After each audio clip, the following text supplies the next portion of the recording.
touch them. We go feed at them. We go hold at them. Mamenum yebeji mukrunom. 122,000 FLE social studies.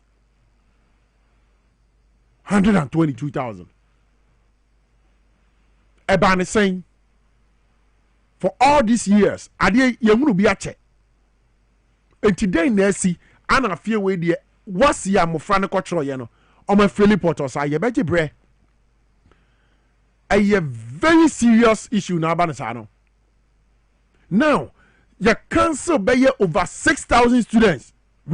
Papers no much on ya cancel no. Onim dia no chere. Omo private schools are omo ye North Deck ni ade no. Now they are smiling. Because o man be ko ho. Afei no omo san ko pri omuti. Afena ye man san ko hwehwe baabi a ombetimi de botto a ye betimi de crashim after all these years SHS eti check woman resource ababontin hwese okan omo a efeli social studies any mathematics ana mathematics around 114,000 students and efeli mathematics 122,000 and efeli social studies. Social studies so I know yen so yen community yen constituency yen area yet a mu and some ahodo ekoso mo 122,000 a fairly. What is the cause of this? And I be blame games. Oh, we abide no way say, me say social media be ma shase e kan semu bia. Wo dwene ho a won ti ase. Ana said the enkwale ye fairly there. E bi omo person omo cut down. First year tertiary no fee stress no. Okay, say ba ne sade a ye be say waye kfo say omo me publish it. Omo ba ye hu exam sheet na mo fra ne kro wo so no. Yensan fan kofo another remarking. Say issue but say yeah. Yet na se ni adwene ho so man. Because ayanim guase ayo say your how. Obaka ho minua bi ka ho. Me office bi ka ho. Madam fu bi ka ho. Bibia wo memu ye be politics. Bibia ye metum just to score some cheap political points. To be honest, results here me during this weekend no. Me ho make crazy so. Me ho me so. Now social studies. Nkwala na fairly than mathematics. Data no wa na be ye be chew. E wo screen so. And ye hunu se sa niema we e ha dwene. Enti ye ma no se say omo ko school kura kwan be ne fa so. Da no education minister kan. Honorable Haruna Adisu. Osi tablet na ya chicha ma school for ne say wo mo mfa nsua de no wo mo de hwepo no tablet na ya provide their ma students okay ebe boa e wo research mu because they say AI boa mo sua de ada apps usua de bi na kire wadwene a easily ubo wure me betimi ama wo answer na boa wo no eti monje tablet na boa ma dusua e mo fra ne de hwe porno. What they were TikTok? Yeah, we go me under them. We go shaka them. Quine Ben, yeah, fast on the attitude and money say, Quine Ben. This is a true reflection of what they've been doing in their various campuses. When you are doing more, Power the fam. Eti, you back to say, yeah, the fam. You beg blame game, no, sir. So feel say we be fairly. Now we gonna say be into na failure. Go for remarking pe ubeti koye na hwe. For when you hwe uba ne sheet na otworo so. Say all year exams no. For when you ko ne fa results ne ma na kokan. Questions are the man so answer. Do we have to politicize everything in this country? I was saying na ye beje bre na yakomu hame and rap made a man that miss eh nipa fairly SHS mofra fairly exams this year no and easy and if I don't because could be this private North deck ne a fee or some be boka bio if it's a wo pre apedachi palma obano but quite ben alpha so the check obano ni school all call unim do ye last time I share one of the SHS videos in bi na em say senior bi na omachi young boy ba ko de na ewura dormitory corners bi na o hwe the way omu bully abofra no inside ah na omo record. How are we going to get these things controlled? Ni ehun say mo fra na ye de omo school mo no when na omo kwa kosua.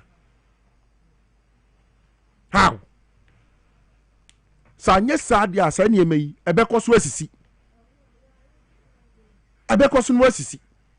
Power FM. Sometimes we can't blame the teachers too much because look at the number of people who school more. The number of people who school more. Na hwe wankasa wo ya awofo wo oba no wo be mienu ana miensa, you were not able to control your child.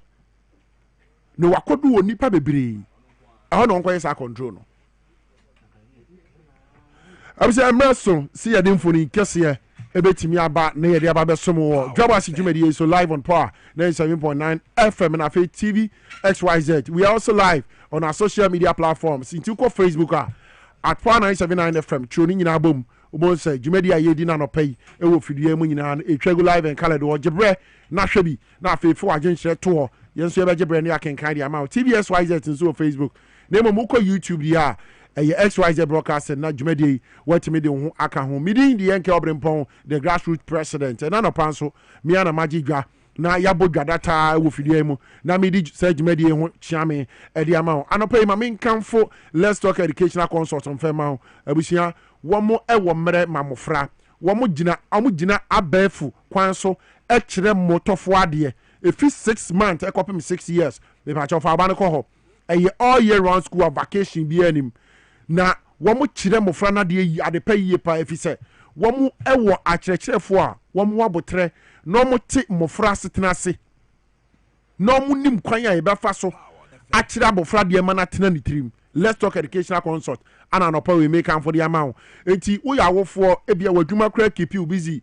Ne niema bebere me patch o. But modern school met me and power them in sesame na ma kan for the amount set for oba ko ho let's talk educational consult omo beje bre afa INDEC yi kwan no so ni Montessori e de akire wo mana de no ya abefo kwan am chese international standard bia bofra na dwenem e wa kwani asa nyina so enti enyi hu mfrim fa anko kan let's talk abusiako no ho na afi wo behunu sampa oba na ode na ko ho no wo mo jebre na o mama ne tete papa de yesa ye me de o mo ho no se memene da bia wo ma hyehye dwumadi ahodo bebiri a eno so boa mofra no wo bra wo mo nyini wo madesua mu yie pa ti ebi ti se public speaking, entrepreneurship, technology, art, just creativity.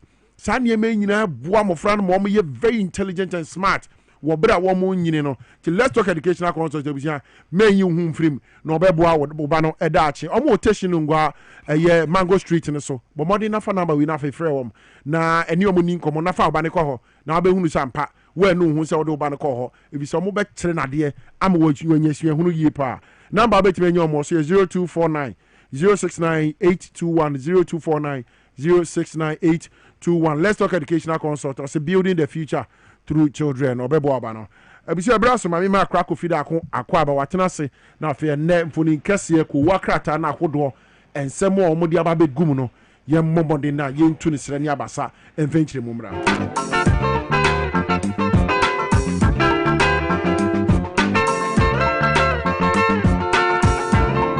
Akra ko fida akon onua na umpom jina no Ewrade adum ene eye opanyima busome ni de dika mi 1st December. Yo Wow. Yo ne 1st December. Yankopon aye bi. Hallelujah. Oh yeah. Hallelujah. Onyame aye bi papa. Wo hwe niema akodo. Oh. A besene koyi nyina. Na Yankopon aye wadom. Yo. Aka 30 days. Yeah. Na odi wetwa the whole of 2025. Yeah.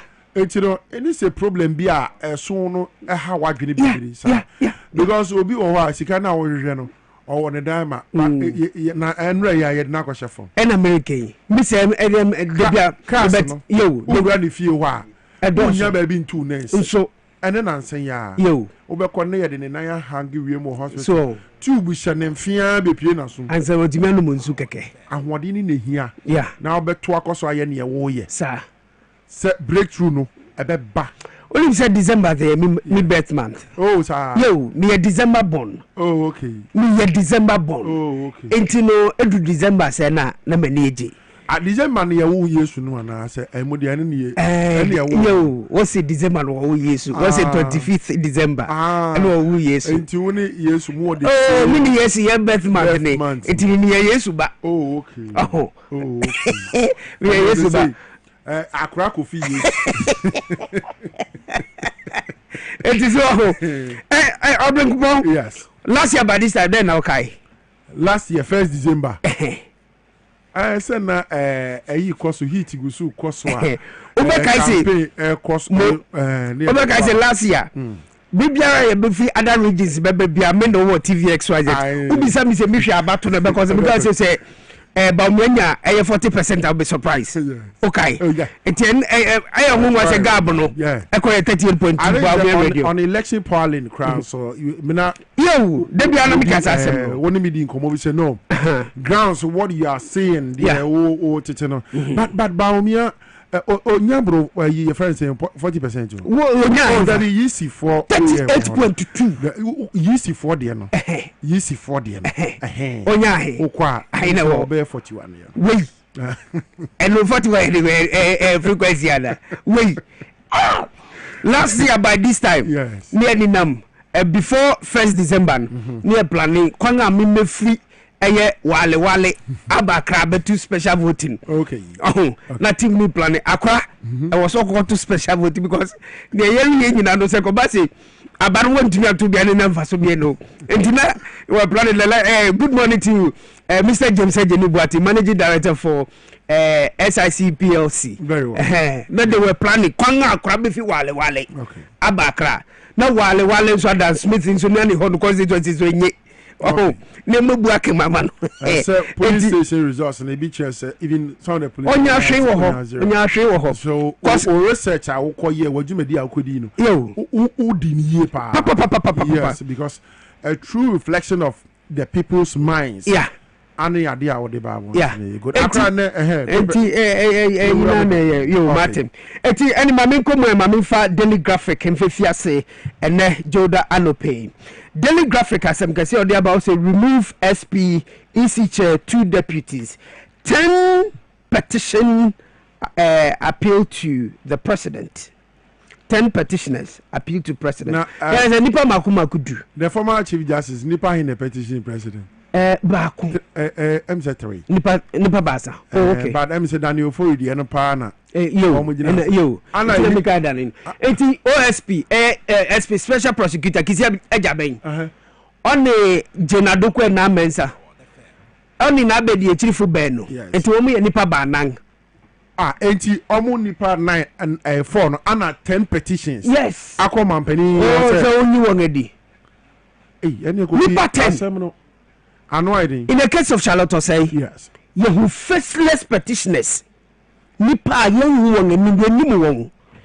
but aban at that time no was able to deny sansem no so faceless you nim zangrofo ko no nso ye Charlotte say di eyidi nipa por du wona yi won ani yenimu won ye Ghana fo mbabi omote yo enimom dwuma omudi wonam ene wodi petition akoma omampanyin kisi ajabe won onko kisi ajabe unnim pass oforiata orifi omam you now nti wanya ho ya fe ko e na red alert na ne nti nipa di petition akose JM onyi na di omampanyin ni aban wonni kisi ajabe wonni ni frio OSP ni office ankasa kura wonni tumi bia ansa no betumi prosecute obi ne jeza oje utumi efi aban lawyer panyin nti onuma sa office order na area nti petition na akope wo mampanyin akache efei Jean Adokwa Mensa AK it is finished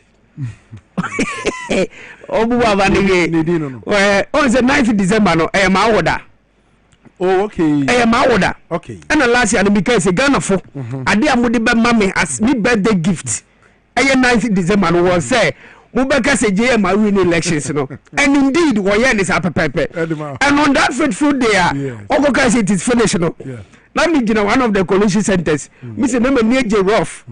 And about me consider and it is finished indeed. One of the petition I said it is finished, madam. No, also only nabedi chief beno no, or can one bassa when you want ready. The nano pay daily graphic edu husem aba eti umebia na working kan. Okay. As I'm fufra na daily graphic or the aba or cratafight so do ebiesa no. O say respect missions schools. Respect mission schools right. Sa is and send me so say bia schools be wo main ma obehwe no na bia yen sorry na say jebi sumbi edia won mra ani won ne ma ne bia obi fufuru be ko no pado so okoje umehia mo titewe wo ho no behwe no ne bia no so wo jedi different bim to bedu na akoye twentwane aba nanse no enti eno na enam so ma President moderator I catch a Ghana for say mission schools no one near ma one right no yen so yen for bu ni di emma won nan kofasa oyene kuka yi emfa emma enti abra say school ni HUC school a eya dan me hu say dem kanom emra na eya na ete say I think say ye wo school so maka say okay aha wo ye dan a wo ba eye Christian school enti untimi in practice some name be faith awo ewo school mu ha yo ewo ho ana no school no wo ho kwan say obetimi mpo de sa amra na ba say this is a Muslim school oba na wo ye Christian na kai hu no say eti da say obekọ oni yen bekọ asori anye sade a ye manko or this is a Christian school ti wo ye Muslim na wo ba ha kai hu no say wo ye den a obekọ because yen time no na Muslim no yen du ye ne ye koye ya asori a Muslims no so form matter omo bo mo mpaye e obabi omo bo enti sa time de ye hunu sa ne ma we obi a practice the faith enti na nya lasan ana me ne kopensa yo no kware what did they make a choice here so constitution no ya mamra no ye bible ne adi bu o man no kwan be ne fa ho say bi abofra bi ko school bi was all right no so betimi stop in say sa faith we ne wa nti we want to practice your faith that we have to get that clear and send us our conversation we crown you bet you I agree with you and young constitutional yes actually say obia will rights of association and the person thank you that is the constitution thank you and no school betimi sisa right in ho kwan no the constitution is that supreme but then the mission schools no so one adwene be say okay so mission schools no Ghana ha yo so they are under the constitution. So the constitution is supreme. Thank you. You see, but what they make what yo. The young free that side, no. Okay. The constitution is the supreme. Anya sadia say man who kwan dia. Now you who say okay, Wesley girls no master but you find here example. Wesley girls a Christian school. Yeah. We a Muslim. We any other faith apart from Christian don't come to the school.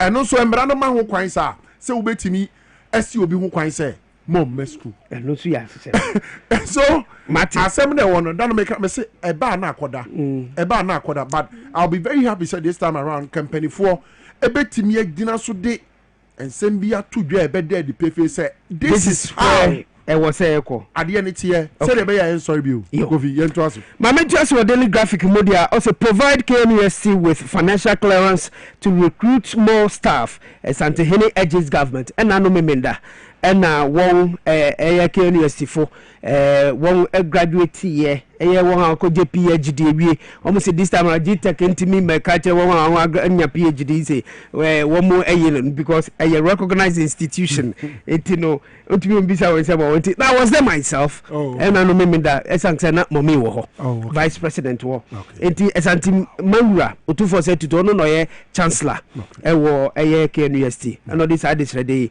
to abanganim right in front of a vice president mommy one cherry ho eye esanti mawura kasa ansem wie no and e dunu so obekasa and her excellency professor Nana Jeno Pokwadimo o say nana wunsem a waka nyina no na nkasa educationist oye educationist oye professor nti wunsem a waka nyina no atwere nsɛm ni nyinaa tama na nana Erica Sano na vice ofa pen ni paper ameti ho otwere ni nyina kan we no watwere we o say nana nsɛm a waka nyinaa no me as the vice president of the Republic of Ghana mebo modern bedroom crampe His Excellency John Dramani Mahama ebete and I'm assuring you say nsɛm a waka no abangbedi huduma ma etimi akoso ewo Kumase over the weekend so enem mami fa Daily Post entua so ene anope Daily Post ode omampanyin John Dramani Mahama ni mfoni aba ena no ena yamampanyin onye mfrihia eye edusia esong 67 years ena no meminda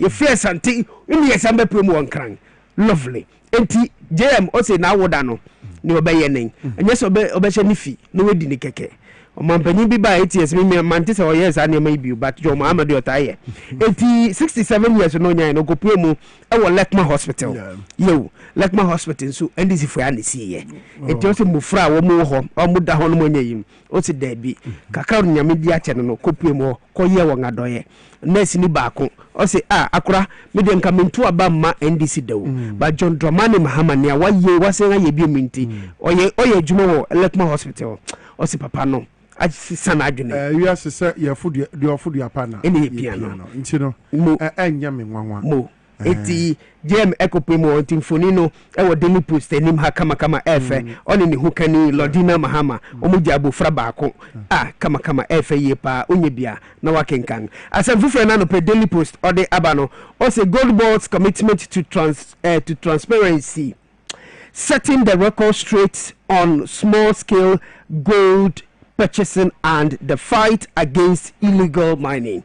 And I'm sure or the okasama for Edima Gold Board or Prince Kwame yamoache na no pro for ni aba commander yo or the ni for ni aba or Daily Post enim ha pamcho Daily Post fu picture we eya Moses and kakran fa mama million da ne brea enye furi we na oyi nti pacho man mu foforo fa mama e just say Gold Board for achirem se ne mamu beda ho fan if illegal mining galamse se bia wo mtuto gold free eye galamse fusion debi want to be inventory on chain enti wona Gold Board for eto gold free won akache eye licensed small scale miners association won ne mum eye gala for the one won nya enti enam so o de Kwame Mfoni aba gala for na eguso ye no omoto de na mahwan Gold Board funto anton figure it mean cast but I just a question minim monde minim as a different no Daily Post or the abanom or say Ghana holds state funeral for the former first lady Nana Konedu Ajiman Rawlings biom Sunday His Excellency John Dramani Mahama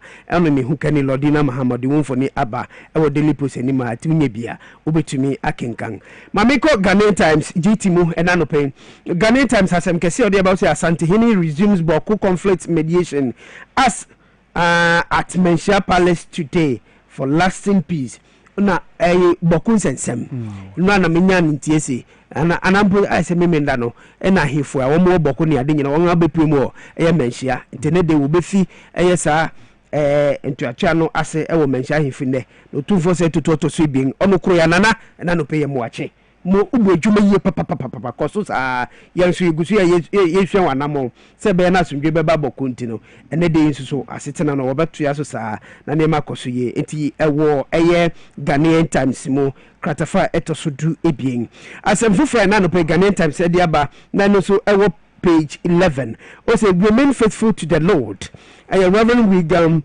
admonishes President Mahama on 67th birthday Osofo Wingam Sofo Panyimapa Yera John Dramani Mahama Ghana Mampanyini Sofo ning yo Assemblies of God asafum ho ena odi afutu akwa ama Yera John Dramani Mahama si omomoden senia oka no kwari odi no kwari mo nyankropon no onkoso saa no nya ni saa sene beye no nyankropon so ebeye ni yie enti mamifa Ghanaian Times nsem esi ha na menko briso sem chronicle the Bokrata num emu asem ewe nim ha no asem na asem kese nyasem de na no pay but obeni de exam wo de abaning enti Madam Patricia Piaje oye deputy minority leader o say when we say majority for epese wo mu wikin wo mu front no mu leadership nimina has to do with say chairman no Ghana ma shebigwem majority leader na they can report minority leader ma parliament say ni nsem bia wakeka na etia Ghana ma shebigwa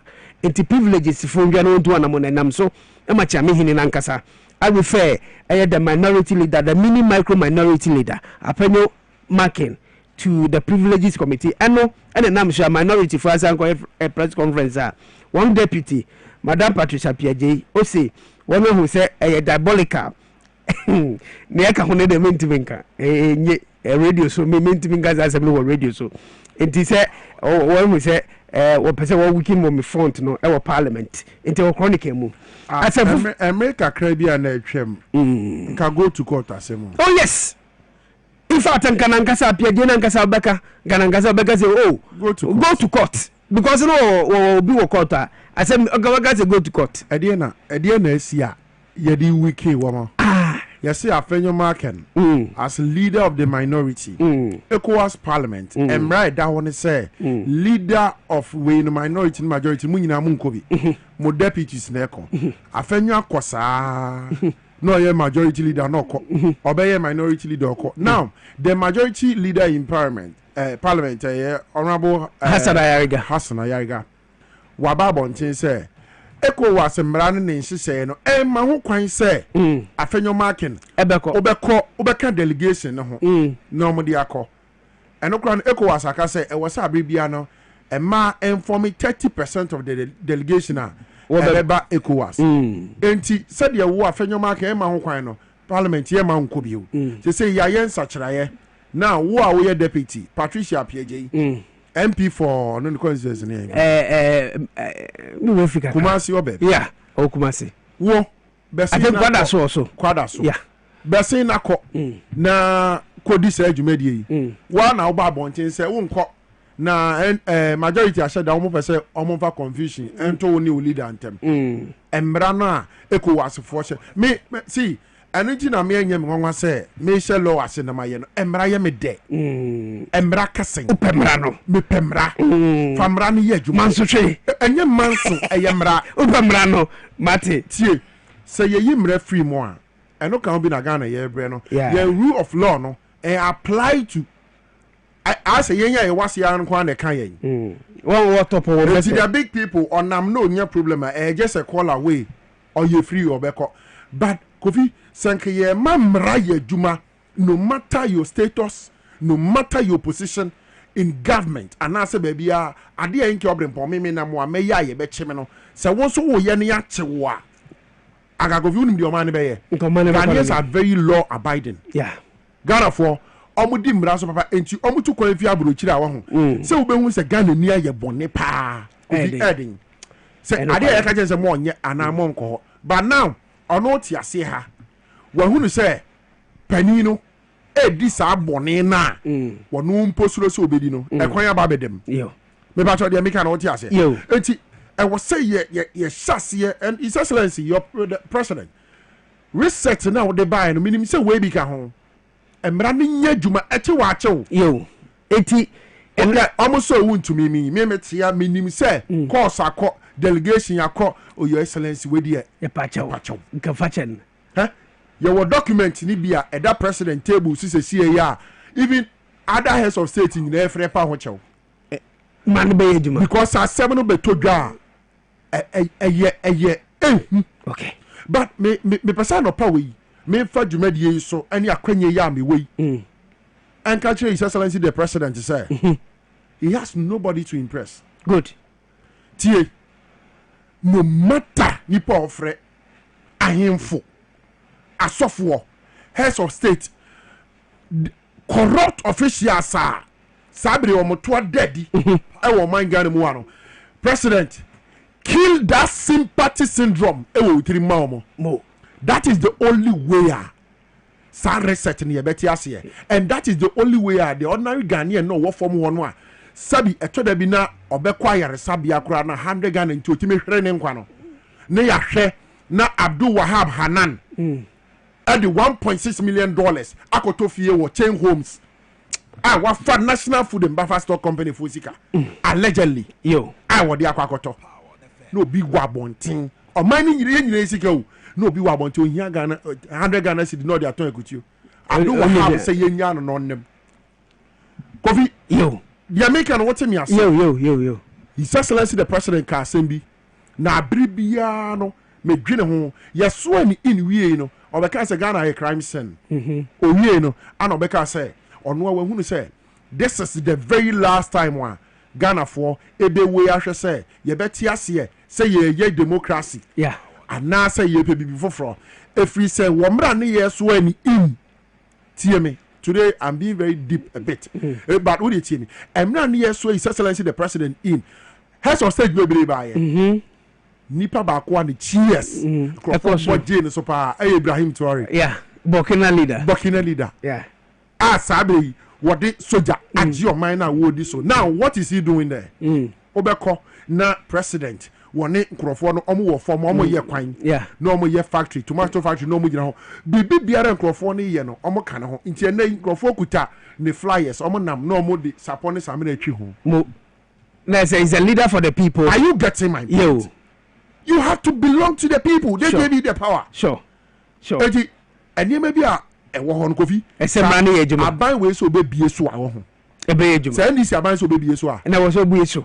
Media unkilling that sympathy syndrome, no matter who the call is coming from. Your Excellency, whoever needs to be jailed, jail them. No, set precedence between never fire Mr. to once one crop for so. Because any day it could say here, a bind bet me as a one day. It's who precedence now best setting no or reset no about I say BC here. Where you Angelino? Men shall be any. Kill that syndrome. Don't listen to them. Go ahead and do it, Your Excellency. That is why you're Ghana for it to me because I'm sure one experience kita wono.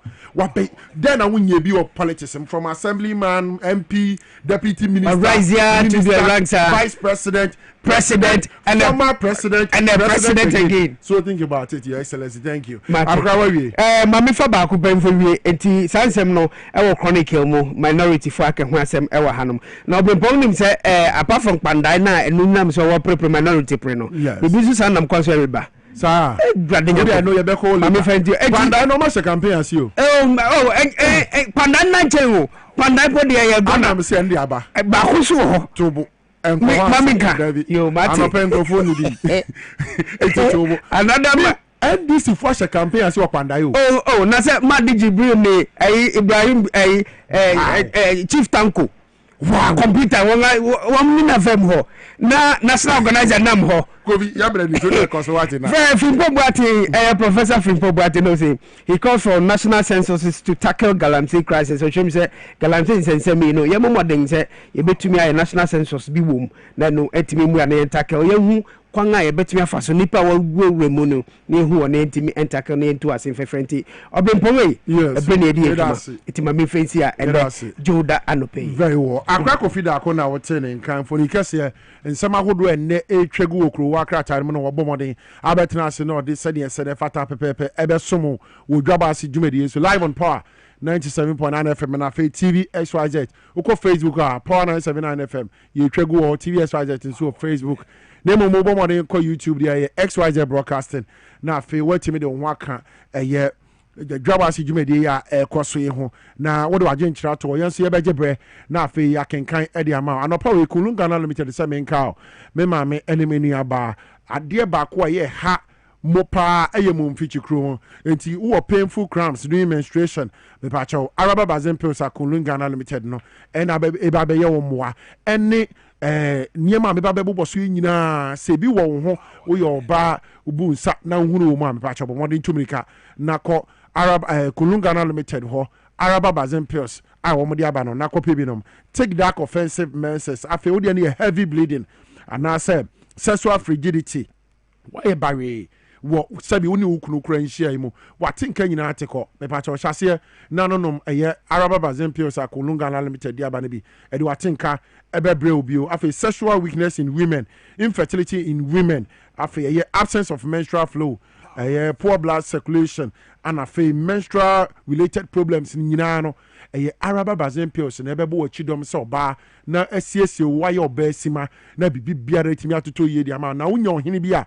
wonya kwan edi ne hene ewo wabrabom edi ama bo modern na contact Kulungana Limited for ewo numbers so se wo pe bia na mum se sia no wodi wani kire Educard Pharmacy kaso a Tigo office me ba cho benye bi ato Farmer Trust Pharmacy no so waka so Unicorn Chemist or Malam Junction also chemicals adabraka Ekus Pharmacy ya Shaman pharmacy shops what drug lane na okanshi nkran ha nyina mpacho o sabetimi aka araba bazen pills ne bi na etimi aboawo hwehwe Kulungana Limited for chira kwan ewo East Legon Champon Junction numbers abetimi ma from so enie 0244 139176 0244 139176 and 0204 139176 0204 139176 and 0274 139176 na Kulungana Limited for one more na omonjodo na fei araba bazen pilsa eba be boa wo mfichi kwamu ohawa hodo na betimi asiesie so obesima na wani etimi age no abusia won se timi akabi ebraso se yede agoprama so won sem ebetimi de aba be somo Ghana ha wi asafa na nyina ebotela atrase ma me mana kwaba na afi on fenso me yen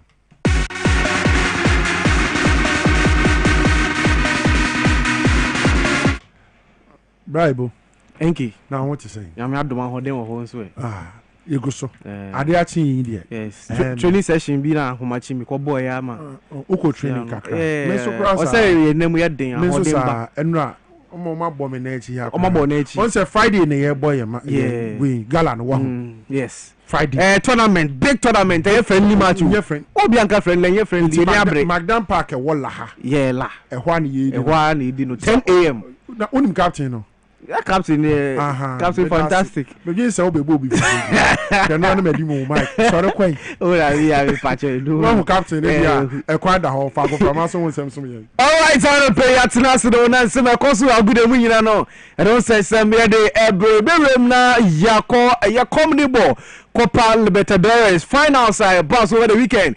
You know, send some here the Ebro Sanso the English Premier League games course so after your boy here the coach Sakasa Sanso and your Ghana Premier League match day 12 and the Black Queens of Ghana and China omone the Lioness of England and so Ayankufa Kensi when he say we gonna pay Yatina so some yeah the Ebro me producers Roger Emmanuel the sports monarch Kojo Fosfandi and Mabel and Luke Badek and Mia Mutimin came din Eddie Ebo Taylor Yensha Semna say free the Black Queens of Ghana Akachi when him say he see no ka say the omo England a born today so omo him said oh china omone the three Lioness of England omo de omo Yankufa Kenzi no ebetumi Eddie Aisha so na Endra omo training session to me ekoso Coastal City and born today so na amamba wano ewemu ho no coach Kim Last and na oni omo efa omo training session na dia esan say and that game na say do china game e bas na no dimpa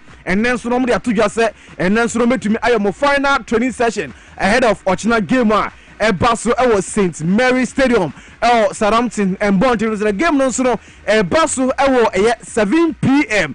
na game na Ebaso no say ano dempa na coach Kim Last akasa kakra de afa squad no ho say na ye coach Kim Last ye bisa no say ohwe ni team ana say ni squad owa say ye ball friendly matches na de o ta rotate ni players ni pa ena ye bisa no say rotation rotate players not denti ena rotate players no na rotate no crowd difficulty ben ena rotate players na unya ewo mienti ensema Kim Last or the etuja edemaye.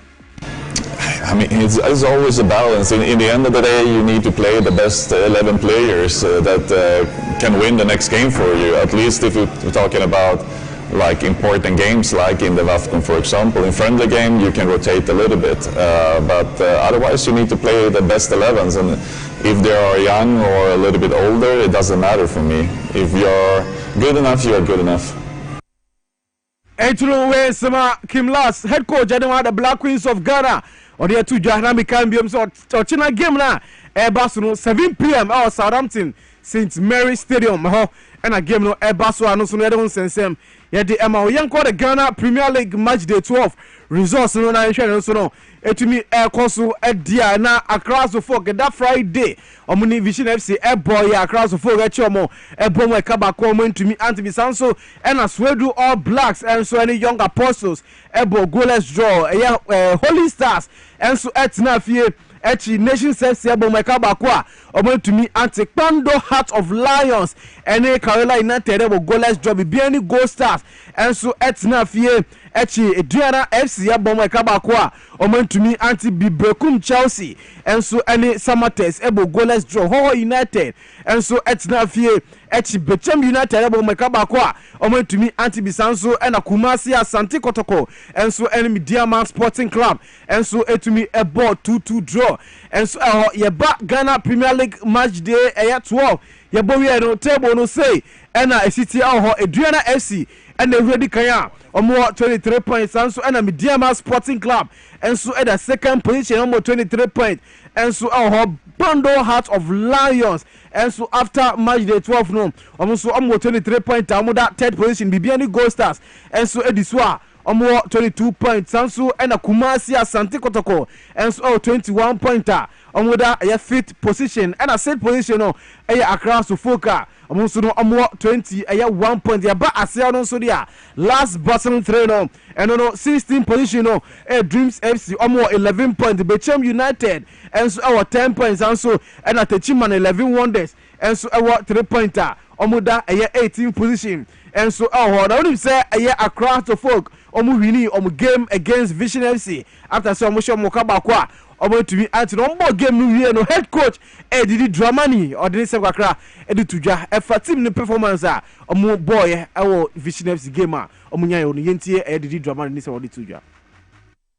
I still stand by the fact that you are playing with a more transitional team, and then you are playing with against a side that is more useful, and so you expect that at some point they will play, and which is very normal in the game, that try to control them when they are in good shape, and then try to exploit when you can find the right spaces. I think that we found the right spaces, but still we need to improve on our decision making.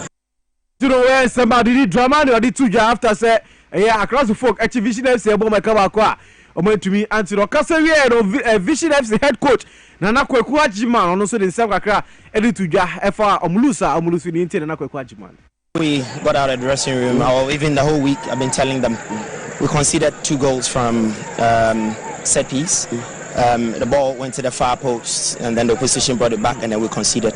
So the whole week we worked on, the far post, how to defend it and everything. Here in the dressing room I told my boys that, look, of course this Didi Dramani, I'm sure he's seen those 2 goals. I'm sure he's realized that, we're weaker in the far post, so that's exactly what he's going to go do. So whenever there is free kicks to the box or corner kicks and stuff like that, the first thing we should do is cover the far post. And of course, you realize that we conceded the goal from the far post. The header came from the far post before the second header connected into the goal. So, I mean, it's very, very disappointing, especially if it's something that you worked on the whole week. You come into the game and the boys are not able to do it. It's very, very disappointing. But of course, it's 1-0. Etro where Seban Nana Kweku Ajiman or the 2 after say omulusu against Accra Hearts of Folk no Okasawia no Midiama Sporting Club head coach Ibrahim Tanko no so den Accra etudwa after say omuni Kumasi Asante Kotoko ebo 2-2 draw yenti Ibrahim Tanko ni semo kan. Yes, I think it's all right. I mean, we lost concentration, and honestly, I should say also, we have to make changes because of injuries, and yeah, it was really, really painful. I mean, after leading 2-0 and 2-2, but I mean, this is football. We have to go and then work on our mistakes. Maybe we change a bit earlier, so last 20 minutes we don't have anyone to change, and you could see that some of our players are really tired. Yeah, but I mean, like I said, it's football. I mean, normally before the game, if you say I should take 1 point, I will agree. But how the game went, definitely we deserve the 3 points. But that's football. And to know Ibrahim Tanko in some of the 2 no Okasawia no assistant coach Edima Kumasi Asante Kotoko Prince Yao Owusu and so Kasaye I will omudro no yenti no. I'll tell you the fact. I'm happy because we couldn't go out here losing all the 3 points. It was very, very tough for us, but the boys did very well to fight, give a second half, a good fight like that. So we are very, very happy with the results. We're okay. Just let's look out for the next game. We're seriously talk. We could no way go out of here this game with a lose. Definitely, I think we've gotten a point here. I'm okay with it. Because if you look at our schedule, it's been a very busy one. We've been all over the country, I tell you. And then to come and perform this way with one of the best teams in the league now, I think the boys have done very, very well. when some assistant coach Edima Kumasi Asante Kotoko Prince Awusu so or the two ja Yemfri ona Yenko former Black Stars player free aqua na kache no him say is here na branch no or your free agent or Tigana here or mobile on your training entino ye bisa no say sisi ya o mobile on your training say Kumasi Asante Kotoko and across the folk omo the contract ebro say sign ya obesane ana free akwase ane obesane nanso no ohia insurance I don't know say onya injury ometumi akava ni injury expenses enyina esan say ono obobo de no hunam nyina ne na koma na edibobo no entino ohia insurance say onya injury ometumi ahwe no yentie efiri akwa. Oh yes, say offer no be boame nko adia, why not? I would prefer to play. Say adia e be boame nko adia because there was a me so me dream hu. Me sorry pe say me se me kobo even has na kotoko. But in say be am so change team na say me no. I'm not saying that. But e ball ni e boy juma ni so the odi be man na me free say odi man me be boame nko adia. Why not? I would do it. Me akas particular me boba me de me bibia na ebo so me be bo Ghana ha e won say me timi say insurance wo me so me bra because yeah bo Europe na club no my insurance am me pray me sika na me de ko sa me ho yare so ye won nema bibri ho no ma say wo ye na me free say e be bo am kwanda why not I will come and play me bo na hwe ni me na say na kopra na me na me sa de me sika me bet na flight ma sa kwa abrochi. And you know when some free aqua or they are to get or same woman insurance. So pra no machine I know they obebo adema across the food and I say Kumasi Asante Kotoko. If you na yenkwa manone dia na unim say over the weekend the Comnibol Copa Libertadores etumi eko so our bonus RS Argentina and Bontre so na Copa Libertadores game na ba so we the two Brazilian teams and a boy Flamengo and Palmeiras and edi esi na in 6 years no we fifth time Brazilian teams mienu Asia ewo Copa Libertadores final so na game na so no mu edi na so ye wie no na Brandon din Danilo and ordinity at the hit ball at the twat no na Flamengo and Erini game na Umaji Copa Libertadores for the fourth time in the history of Brazilian team no Obia and to me NG Copa Libertadores fourth time and to Flamengo and the first team omotumi aje omotumi abakwasem and so na coach and din Eddie Felipe Luis and so and a guided team omotumi aje what him say Felipe Luis or signing Eddie Flamengo as a player 2019 and retire 2023 after so retire no and obefa team na 2025 papa no wetumi abua Flamengo team no omotumi aje Copa Libertadores and also no ye count sensem ye di ama yenvuem na yenko the English Premier League na yenhwe no so no ekoso ho na yetumi enso adia na say and results no etumi ekoya the English Premier League mu Brentford echi Burnley ebo mu ekamensa omutumi etimu bako sanso na Sunderland enso etina fi echi Bournemouth ebo mu ekamensa omutumi etimu mienu Manchester City enso echi Leeds United ebo mu ekamensa omutumi etimu mienu na Everton etina fi ema Newcastle United ebo mu eka enan amuso no omutumi etimu bako Tottenham Hotspur etina fi ema Fulham ebo mu ekamienu omutumi etimu bako Crystal Palace enso etina fi ema Manchester United ebomo ekamienu a omuso no omutumi etimu bako Aston Villa echi Wolverhampton Wanderers ebomo ekabako omutumi Antibi West Ham United enso etina fi ema Liverpool ebomo ekamienu a omuso no omutumi Antibi and Nottingham Forest enso etina fi ema Brighton and Hove Albion ebomo ekamienu a omutumi Antibi Chelsea the Blues etina Stamford Bridge ewone Arsenal the Gunners enso etumi epo 1-1 draw enso na West Ham United manager Nuno Espirito Santo Liverpool echino ebono went to me Antibi after the game Nuno Espirito Santo and then Sam Kakra etuja after Mulusa omlusi against Liverpool yentie Nuno Espirito. We were in the game. I think it was a close game first half. Both teams on it. I think we can see it in the best spell that we had. We were controlling the game. Come from a throw-in. Lack of concentration, but till the end the boys fight it, even a good chance with 10, so disappointing day. West Ham manager Nuno Espirito Santo nisema or the etuja no kase ye no na Liverpool manager and his lot ono so e kasa kakra se win we de na ehia pan so mewini eno so yentie no. Yeah, it's a first step, although we know on Wednesday we face Sunderland again. We are a very strong team, played yesterday, so it's a very busy schedule for everyone. Good team, but it's a good first step for us that at least we won the game and had a clean sheet, and that's, I think, the way to move forward, but no guarantees for Wednesday. I hope just like the away fans, the home fans will be just as supportive for us from start to finish on Wednesday, which we can expect because they're always like this, and hopefully the players can bring in the same performance as today.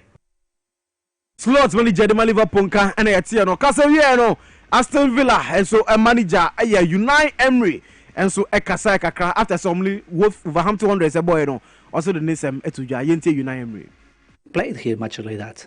And of course, we played sometimes against teams they were in the bottom, and we needed to be patient. We needed to keep being consistent, and sometimes we didn't win. And this moment we were in the dressing room speaking about it. We spoke about the calm the second half, respect them, try to continue dominating the match like we did sometimes the first half. But when we were not doing it, be patient and respecting them, and we did it. And progressively, second half, I think we felt better, and we could dominate it better, and we had some chances maybe better than the first half, and we scored 1 goal.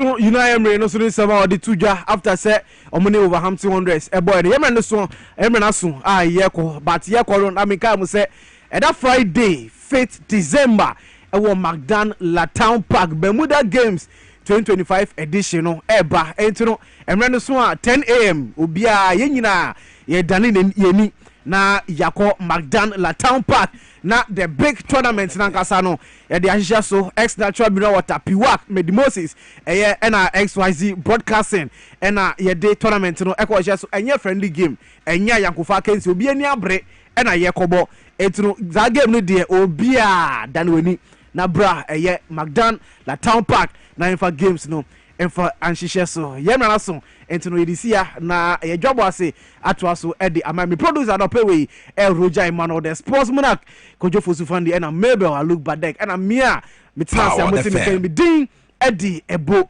Taylor etwa ho ye ba enke Obrempong eto Dwabo Ase so edi amayen power.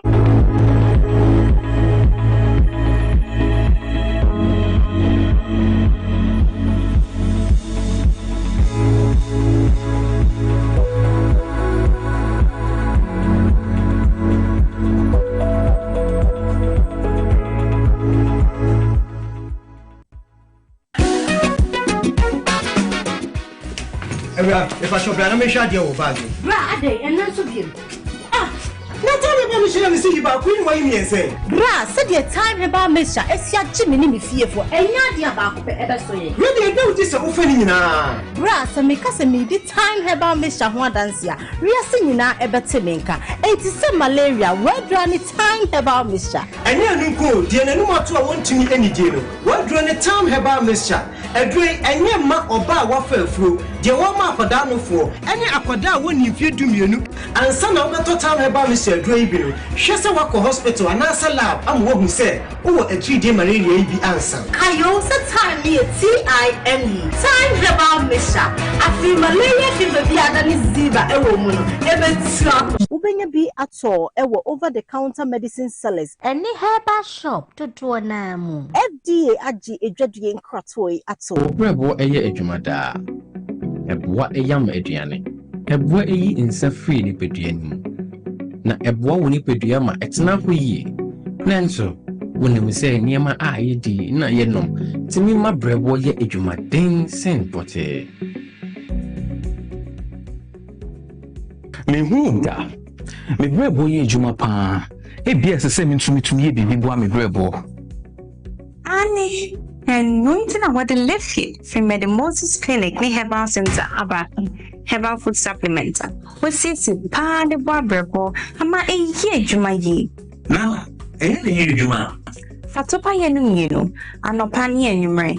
na eboa ma obrebo ye adwuma yi sane ebe ya ebetimi anyam aduane a wodi esiesie ni peduane mu eyi mu finsi yi eno na me brebo hia pa Ubenya Live Kid or pharmacy, herbal shops, ne supermarkets are ebeo. Sa wope duduos wetua. Fresh 0244 06 8447.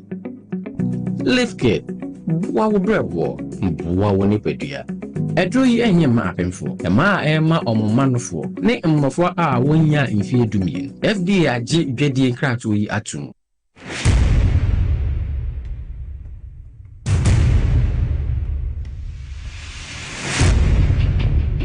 The average human body mass should have at least 60% water for optimal performance in any physical or mental exercise. We can help you maintain it naturally.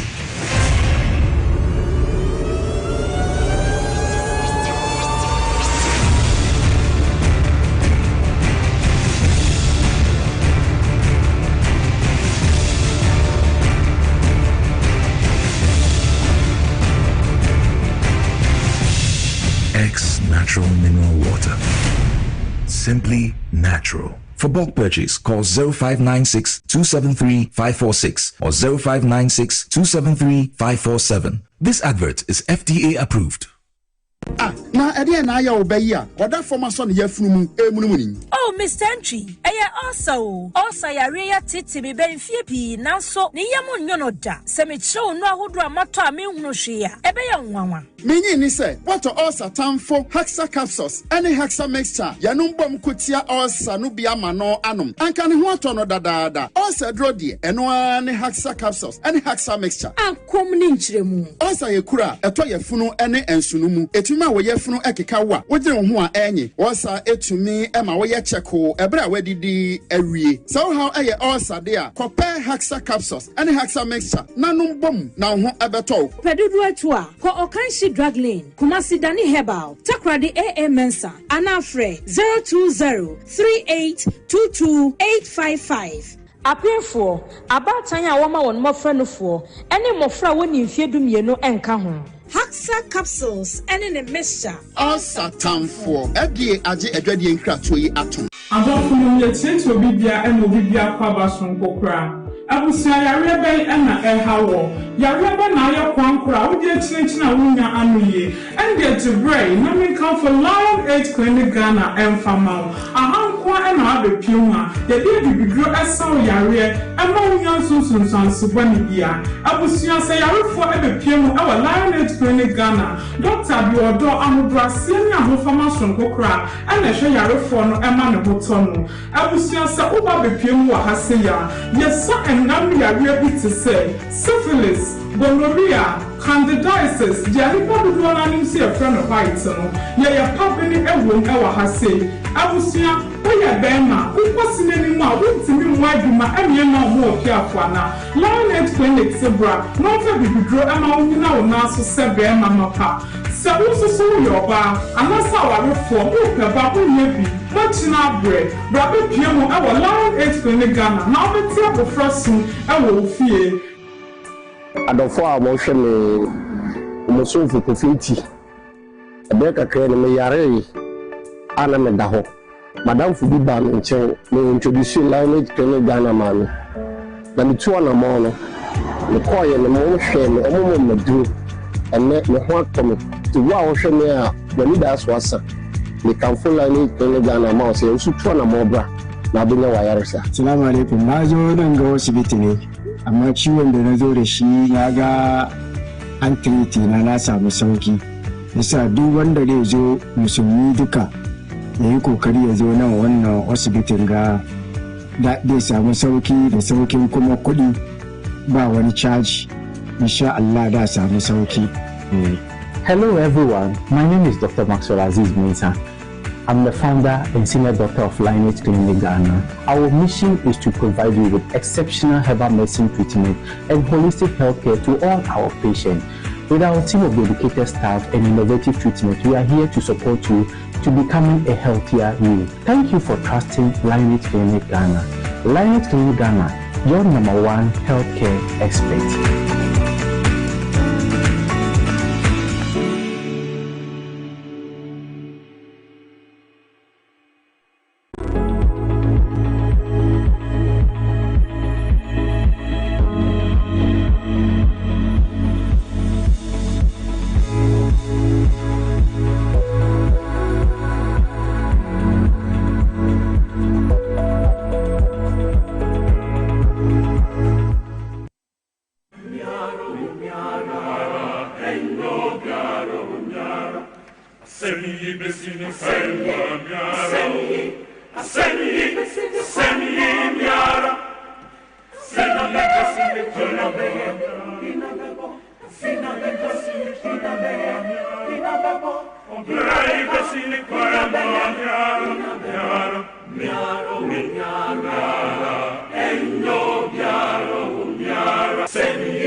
Abusia Sama Makwaba, Mama Chibio, Ediba Power, 97.9 FM, live on TVSYZ, live on Facebook at Power 979 FM, and I feel TVSYZ. Now call YouTube, the XYZ broadcasting. Dwabo Ase Jumedi, and none of Pens, Yabo Data, and Samoa SNF Fata, and Hunia, and your Bombardier, Aquachili sends me, Ashum Vicovico, now Abribia, and Yabebo say Gadata, near the above field where Juman baby Biao, Osubeti Miajebre. Na yetimi edi sejmedi edi abo midi di enke Obrempong me na midi jmedi ho di chiame edi ama ene anopa ye nso enkomo ahodo ombre so ne yedi no ensem ahodo eno so wo ya huhia na se ne fata se yeka eno na ne mre du so ya bebe kama no na mu anopa yi mame ma sika kakra fa gubutum ai December ne yedi on the 1st of December 2025 aka 30 days pepepe na yedi afie we 2025 ni nyina akwakogu na December so de yenyina yenim se eye Christmas month eye da ye kire do bebere de kire adofo afie ne kwa wieye kese eniema bebere siwom na obetimi atobibi obetimi a kire wodo na wo de a kire wo nua wo papa wo yere ana wo ba kura no ani nyina gina sikasem so nti anana pay XYZ family se men kan kire se o de XYZ mega cash lucky box de aba adwuma ne dwuma de edi ni wono o mesika no de agu botom wo bra wo bie box so keke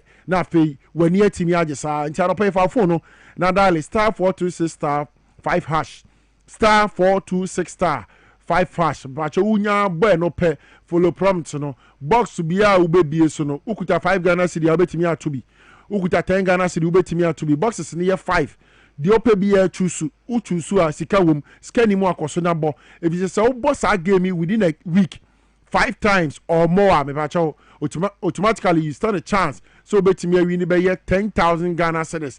And now say branded t-shirt, branded caps, and no XYZ mega cash lucky box.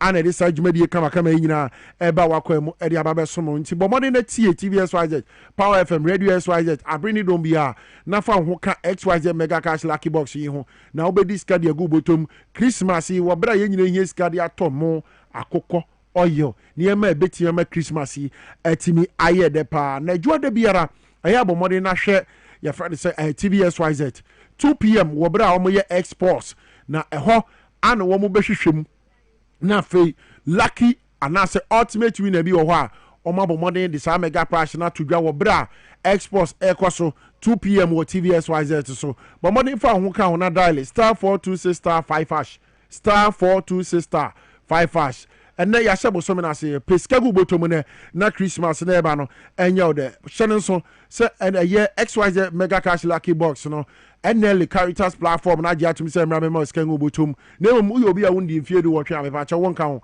enhyehyɛ kakra bi nso ebata ho nti XYZ mega cash lucky box another product from a year Spark House Promotions under the Super Cash Games and pay Trabigu Bottom Netimi Dibi na wani entimenje.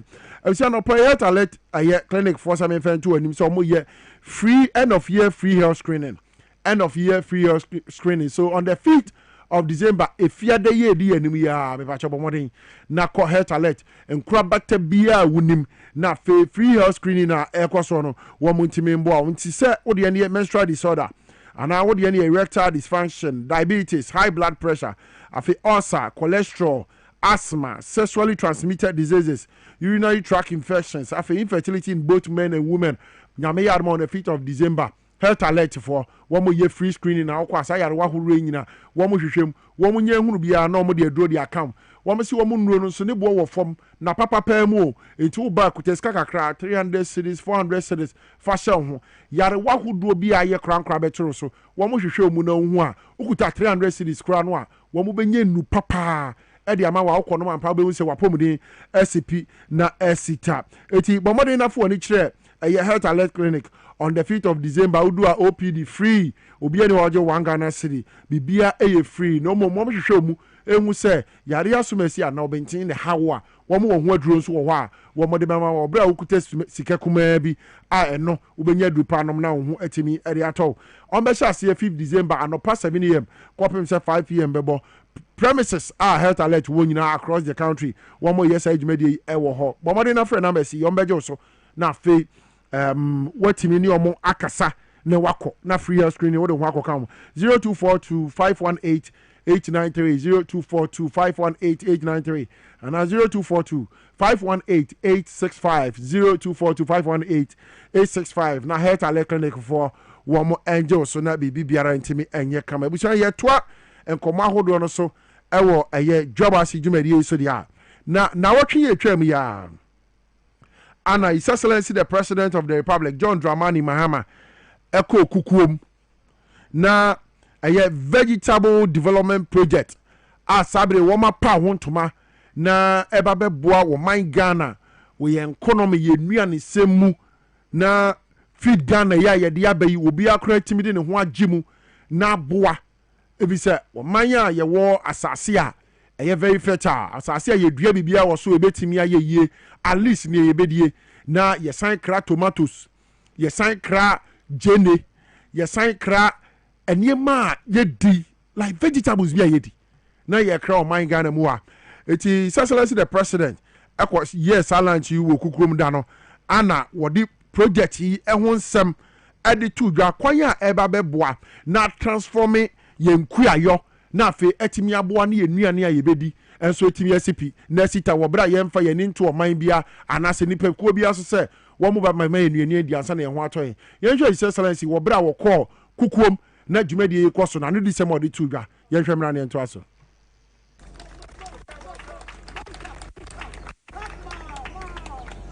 I wish on this occasion to express my deep appreciation to our hard-working farmers who are the backbone of our national development, our Honorable Minister for Food and Agriculture, your own Honorable Eric Opoku and his team for their tireless leadership. Mo MP Obo Ejuma papa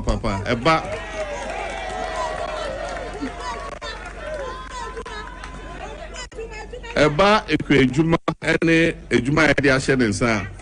Say Obewie no, he will be one of the best agri ministers Ghana ever had. I want to thank our farmers involved have begun receiving substantial support in the form of improved seeds, organic fertilizer, agronomic training, and digital advisory services. A committed buyer, FarmMate, has been introduced to secure predictable markets for all the farmers' produce.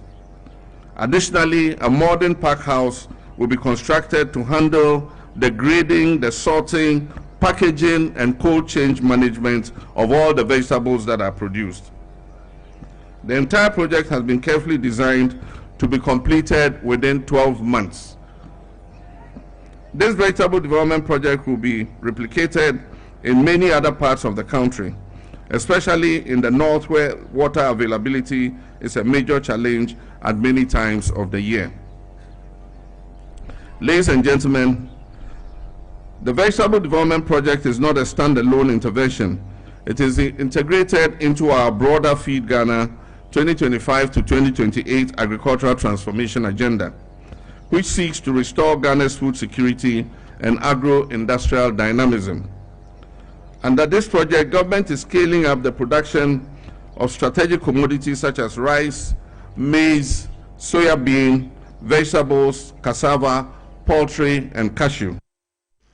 Okay, His Excellency the President of the Republic, John Dramani Mahama, Anna Woten Nka Ewo Kukum, Wabra na the vegetable development project, pa wontoma, Baba share yemu yen ebro yen cereals, afe vegetables, dino dia bribiano, or my bebo modena, Kaya yetimia yadie, ne bro sokrana yetimidia, my man for front, and also timia generate other revenue, ebeboa.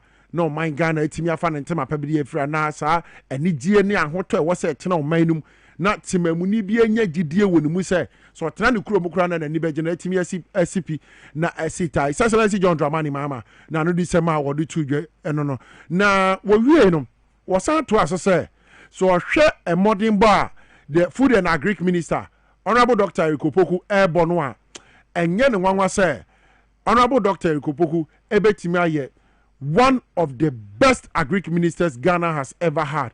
His Excellency John Dramani Mahama we brought this assembly so etu dwa okukum.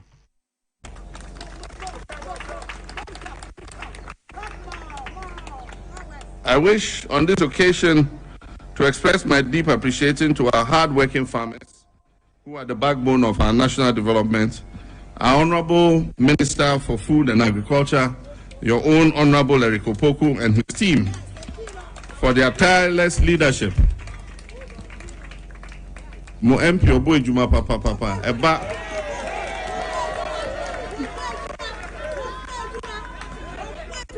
eba ekwe ejuma ene ejuma edi ahye ne nsa say Obewie no he will be one of the best agric ministers Ghana ever had. So His Excellency the President of the Republic again John Dramani Mahama wobra wokasa wo kukuom na vegetable development project ebeboa na yenua ne semagina brane no obo the Food and Agric Minister ba so say wayade so wo hwe obetena mu Feed Ghana adwuma wura enkokwa nketenkete chese eniema ebetimi aboa na oman na de ne ho wo yenua ne semu na bibibiara timi aye kama no the Honorable Agric Minister Honorable Ikopoku ejina hodin pa say Agrika yedi ase ne nsa de wobebo ne homodin pa ye na wahwe se Ghana nua ne sem ebekọ brane a bibibiara nso betimi aye kama ti sabre ye hwanim se tomato aye kra the last time obi ba studio no hwe se o se jena ye kra kra you almost about 64% and ye kra fi outside Burkina ade bagana se ne nya jena di tomato nso won percentage into all the vegetables are credible mind Ghana mu ano yeni sase ayedi bedua ana eyede ntina sabre e wase yete Ghana ha asase a nuane nowo mu eye kama yede dua tomato ebeyeye yede dua jene ebeyeye yede dua ntorowo ebeyeye garlic na age sabre bia na yekokra fi aman foforo so ayede ntia enti this vegetable development project ba behwe se saa niema no yebetimi asonkrofo asene aban na nkasa de ne hu jim na afi ometimi edua tomato no mo de ebedi ne oman mu jene no ya so masene no maye na oman yi hu ahan yen etisi ya sori da kro na Burkina fo atum mekai miri bia omoto Burkina ba boda yi mu se ma tomato ma jene ma afi ukoto jene na etisei 10 cedi adentia wobrekwa ye wasase yantam da ha Tebisa Ghana fo nyina bebere na no mani age se utie comment o ye social media ebinim adwen kire omode to ase a omo nyina ni age se Ghana fo ye ankasa se ye nuane a ebedi ama ebi mpotimi ebuso na ye dia mama foforo no His Excellency the President together with the Food and Agric Minister Honorable Dr. Ikopoku abomodin ene Ghana fo nyina de omho jim se saa ye nuane sem no bibia betimi aye kama abusian wonne enkomo hodo no so no yene obatampa se wukọ Amemfi Central edinya emebru no eboje so pa bebere de mano no efise ni jumadi a wo di wo ho no the people of Amemfi Central anya enidaso ne gidie surunkum bi wonu mu a wo mo hwe nim se obekọ so ato so no aye eti ye nche hono kra ma me na kwaba na afi ene nkomo ahodo no so no ye ntwetwe sen komo yi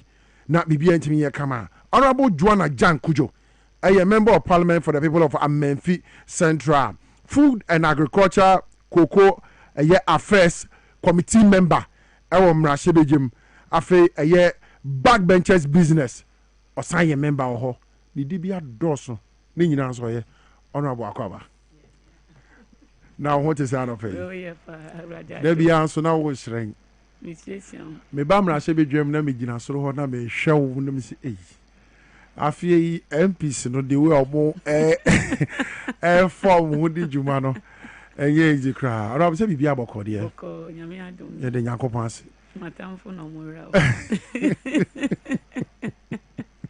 atamfo no deɛ woyɛ de ɔmo bɛwɔ hɔ funny enough ɔmo na abere biara na ɛyɛ asɔnta ɔmo twe adwene koraa si nneɛma bi a yɛyɛ ɛnyɛ so nti woyɛ obi a wotaa tie saa nneɛma no a woakɔhyɛ dɛm kwaa na wo reflect on deɛ ebia yɛdwene sɛ atamfo no yɛ no a abere biara no etimi sign ma wonya adwene foforo bi a wɔde bɛfa baabi nti ɔmo nya free hɔ koraa pɛ anya yɛ ho bɛkyerɛ yɛn so what is aka sɛ deɛ otwa sa onim sɛ n'akyi akyea atamfo no bɛmɛ yɛn ho honorable constituency tinsɛn Amemfi Central ɛte sɛn Amemfi Central deɛ sisi nyame adom asomdwe nko a okay ɛsan sɛ wohwɛ emla yɛ to yaba problems sa yɛnya issues bebree but ɛnɛ me no ka sɛ obiara ani agye krɔfo to be busa sɛ na ona wɔyɛ fana na wo hya yɛn hya wo ntem sam nhia nti me wone sɛ obiara ni ngye wo ho a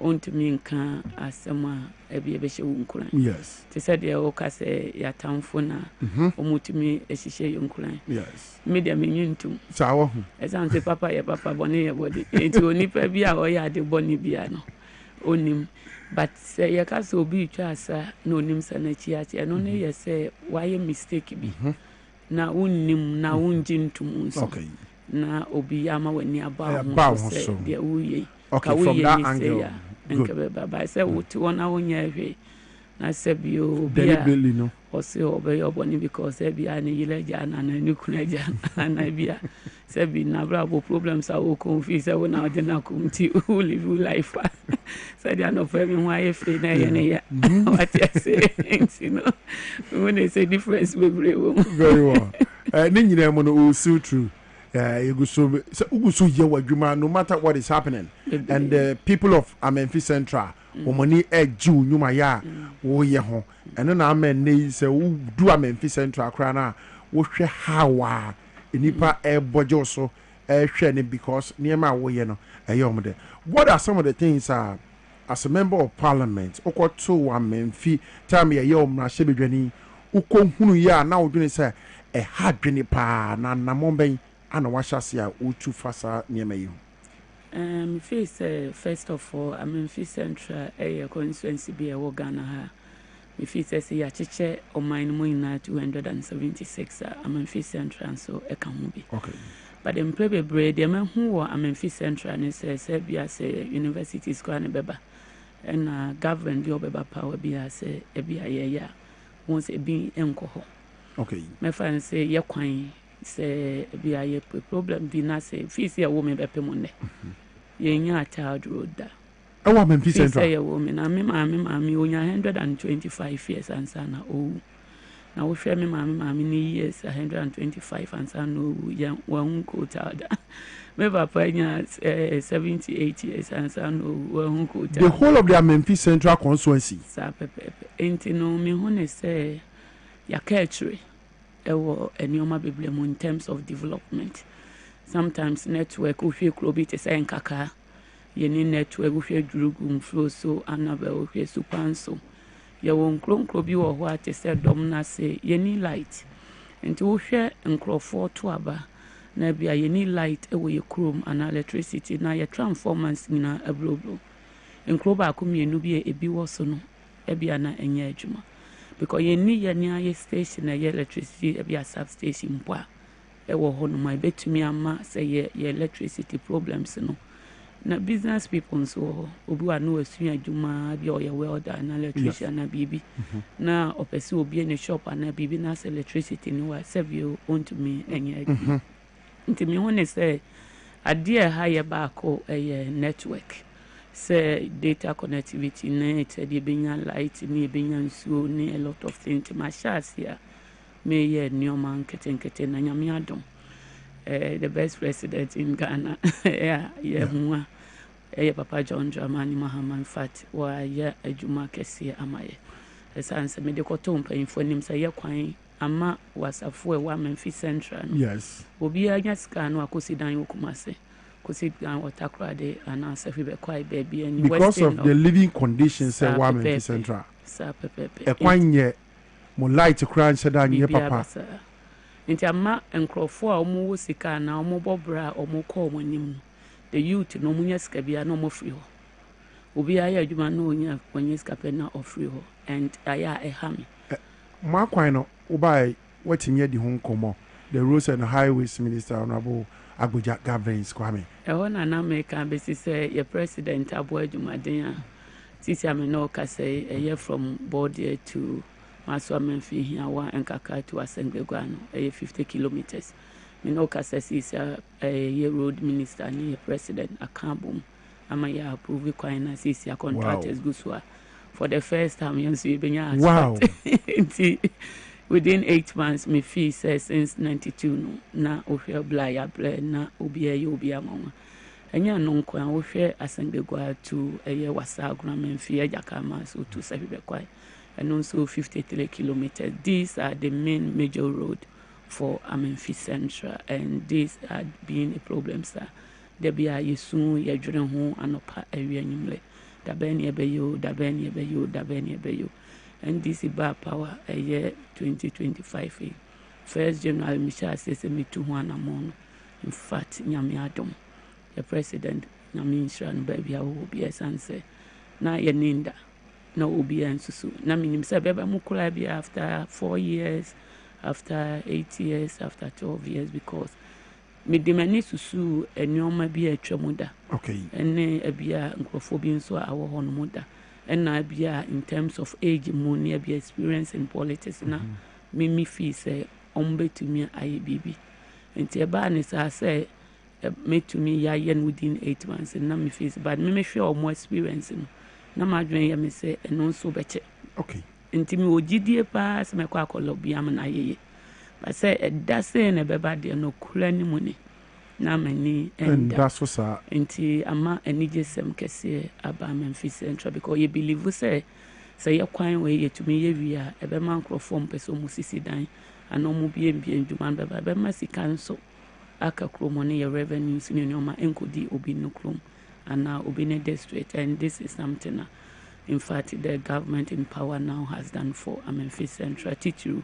wasa area na ni ajemu baba very well niema obobo so ni a ni nyina wo Memphis Central hadwene akwan obo nsuo nso mehunu se wahye ase a woye water project bebre ewo aye Memphis Central constituency ho e dey na inform inside decision no nsuo nso yade ho atwe ewa Memphis Central na enso yade a eho hiama nipa bia wo wiase okay and as a believer and me feel say sorry I make call even with Bible munni Quran a lot of things enso yade bia utu a edenshila ebro wabrabo as a nipa and one of the main reason why I'm too so the blessing of God both physically and spiritually minim say so utu so wo close so many pa bia to me sebi normal e mani pan e nije ye dey ebe ekrum and so na wo betu asi wo na bia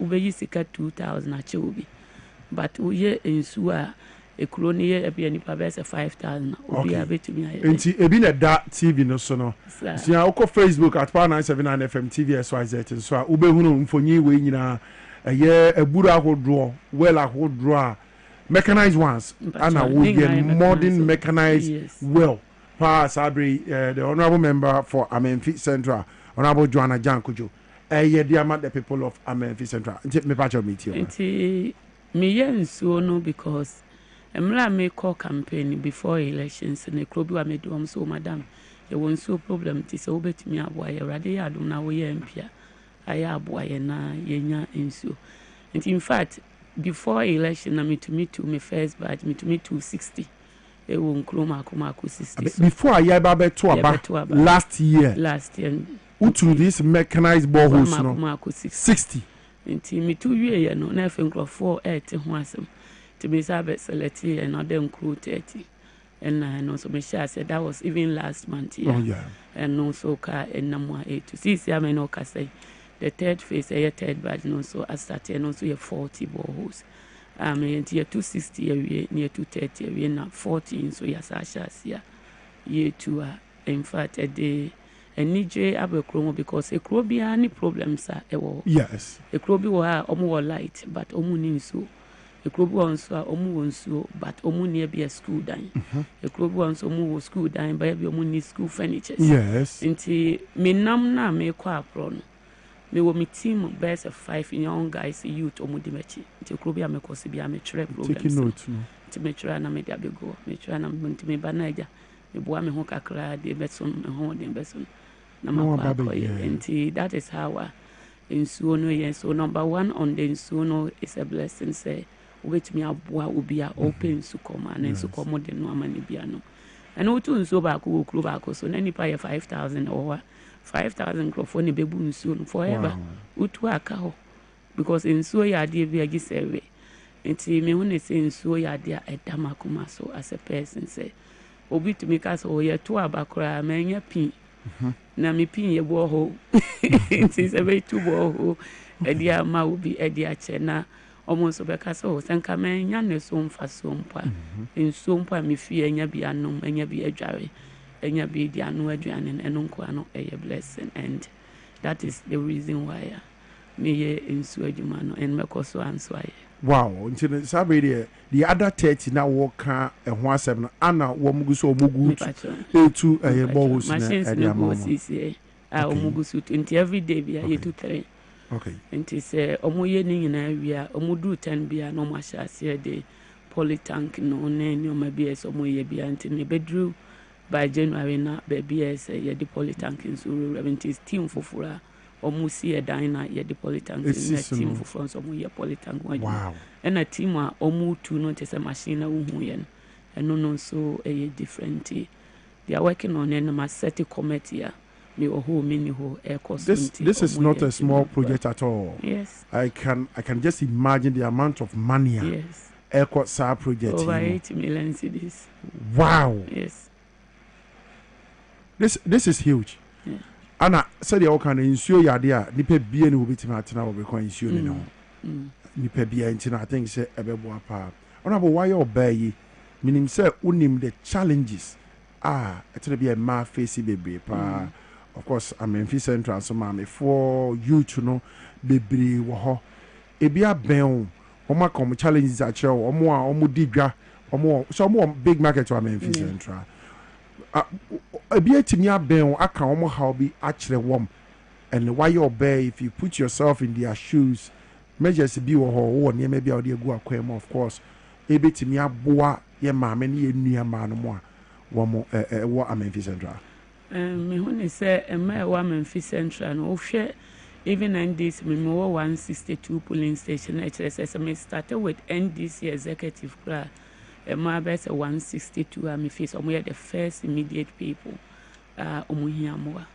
nti de me ye ne say during the campaign me busabusa omo nsem aye adan na eye omo problem ebi mo say omo pe loan na omo de be ye adwuma ebi mo say obi wa na opa bia aye ka nkete abobo ya omo to work campaign na omo de ye adwuma nti me sha say empower mo some of them ma bebre o ha mama omo loan okay omo de ye adwuma even before plan days after plan even before me year ma dwen say me pese me be ye member of parliament no ye won kro bebre o ha mama omo seed capital me group yo omo ebi a mekwa na me disika kakra hyase na me hyase train no mo se sika bia enye free nto mo hyase no mo ye adwuma na omo pe bibia free enye to mo amform ya situation na me fan so bi atua 10 cedis every month and ebi atua ebi 100 ye hyase no bi wokro mo ye mema no ma be ka me ntumi nye enkuro ni nyina but the idea was that enkuro na maye me ko bia na me disika ni bia keka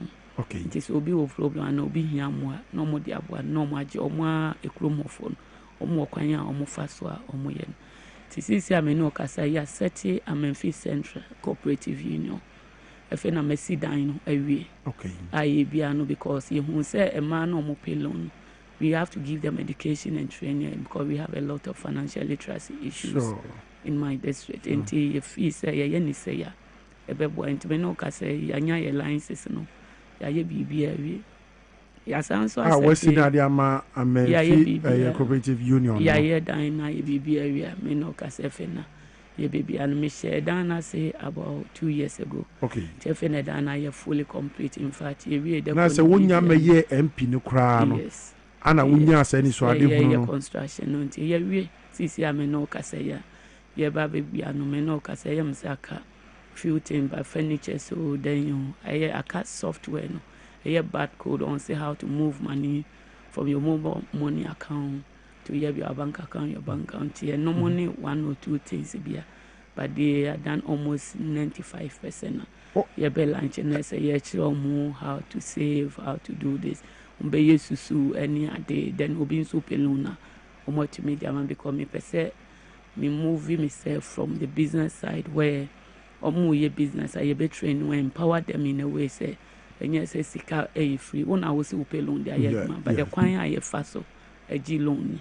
It's a whoop loaner. This is how because I need to empower you in know how to fish. And as a businesswoman, I was a businesswoman and an entrepreneur before I became a member of parliament. So of course I won't leave that side out of it. Said you'll be in Subemus and I'm sooner Utumisuya BB Senting.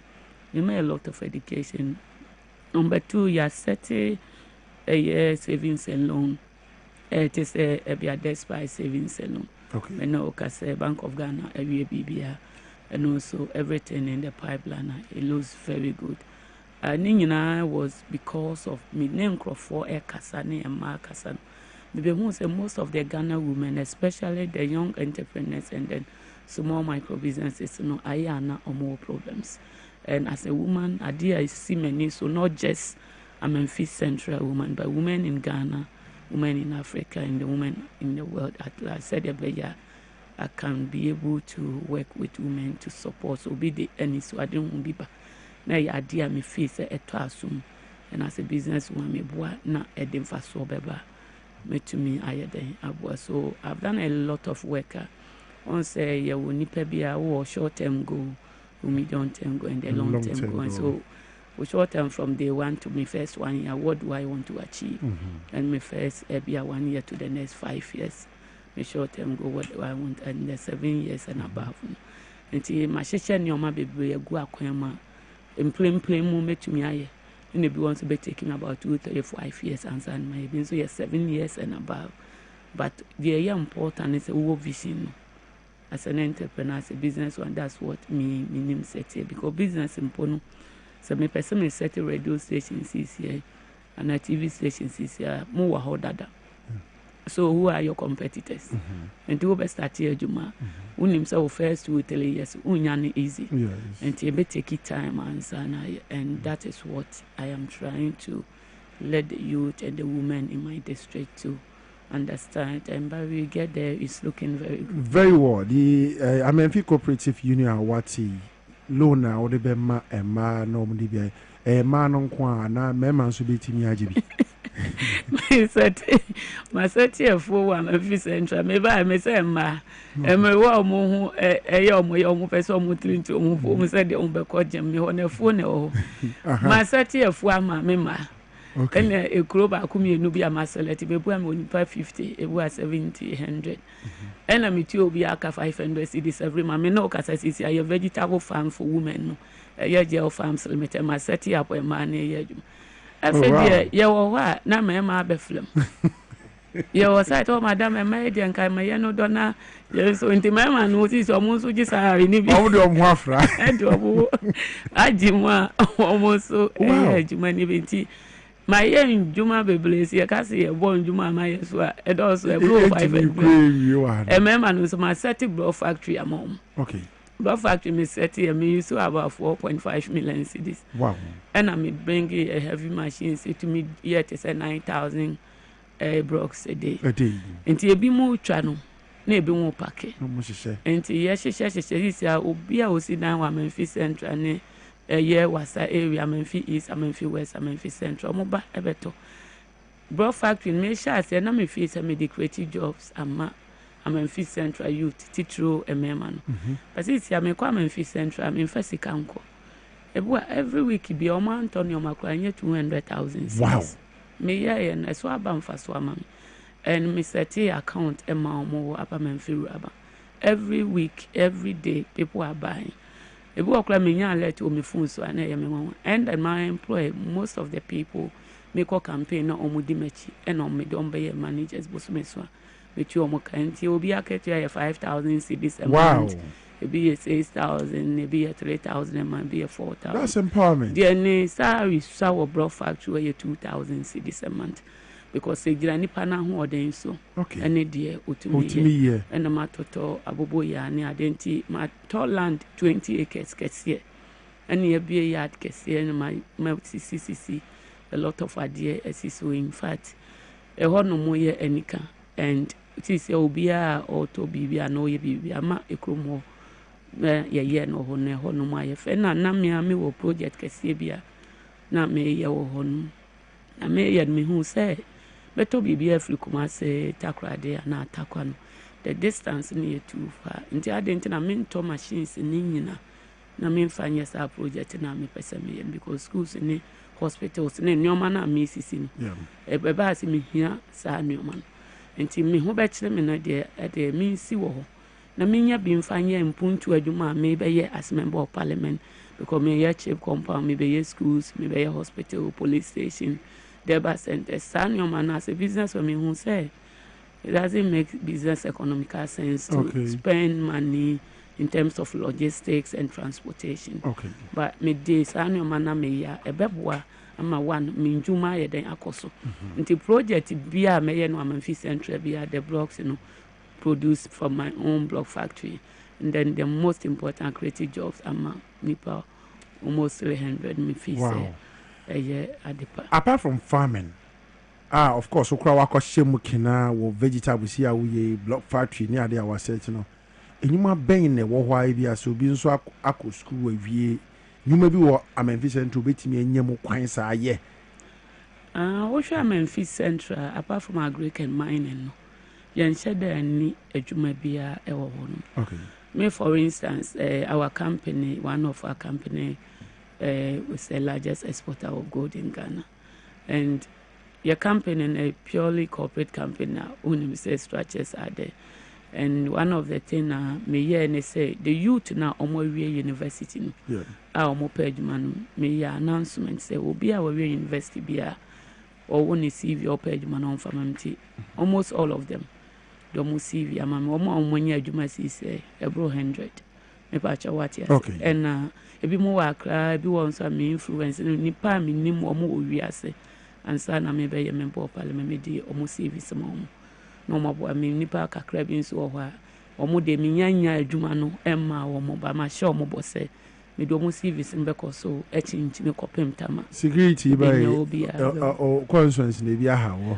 Oh, no cranim de me ho de efa police mu soldier ni army mu ni sa no manama is amanya kro 100 nti ya liste omu nyina but minim say almost 110 from police side in there assaulted and the why be kan within na ye wo no na so ko because me dey list ni nyina e ba bia minim say me de ko na migration money ade ye community police impodi menya beble si say okay cancer any man bo man nipa ma bo mo blow 1,000 within 8 months. When you say CA say man sha me ho so amekwa Amenfi Central apartment. Yeah, so movie now. So we are trying to vote to Amenfi Central. Onkomo oniema a wo hye wa Amenfi Central no da kumbe hu na me ba is no na me mo ba betina. Ana bo yari enkomo na beba na wie ya ne sa enkokon nkitenkete aba ebi aba Amenfi Central.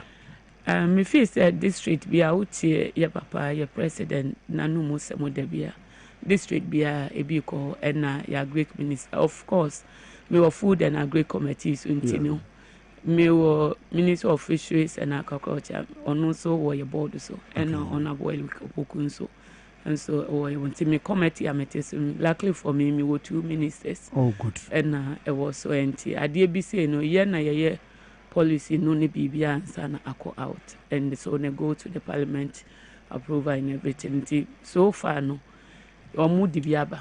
I'm a fee central crowd my crobia ebia yebenya bia yenya kwana enye 50. Yeah the best started because you perceive who say omo be ne sen. Okay. Na omu ni mafuo no cry because play be ne ye ne dokoko.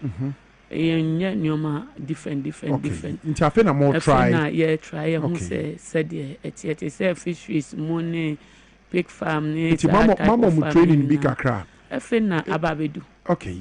Because say Arabic could break the man how are they going to control it? Say yeah the mawa your mouth forms in your ma account. The answer na obeji numpono.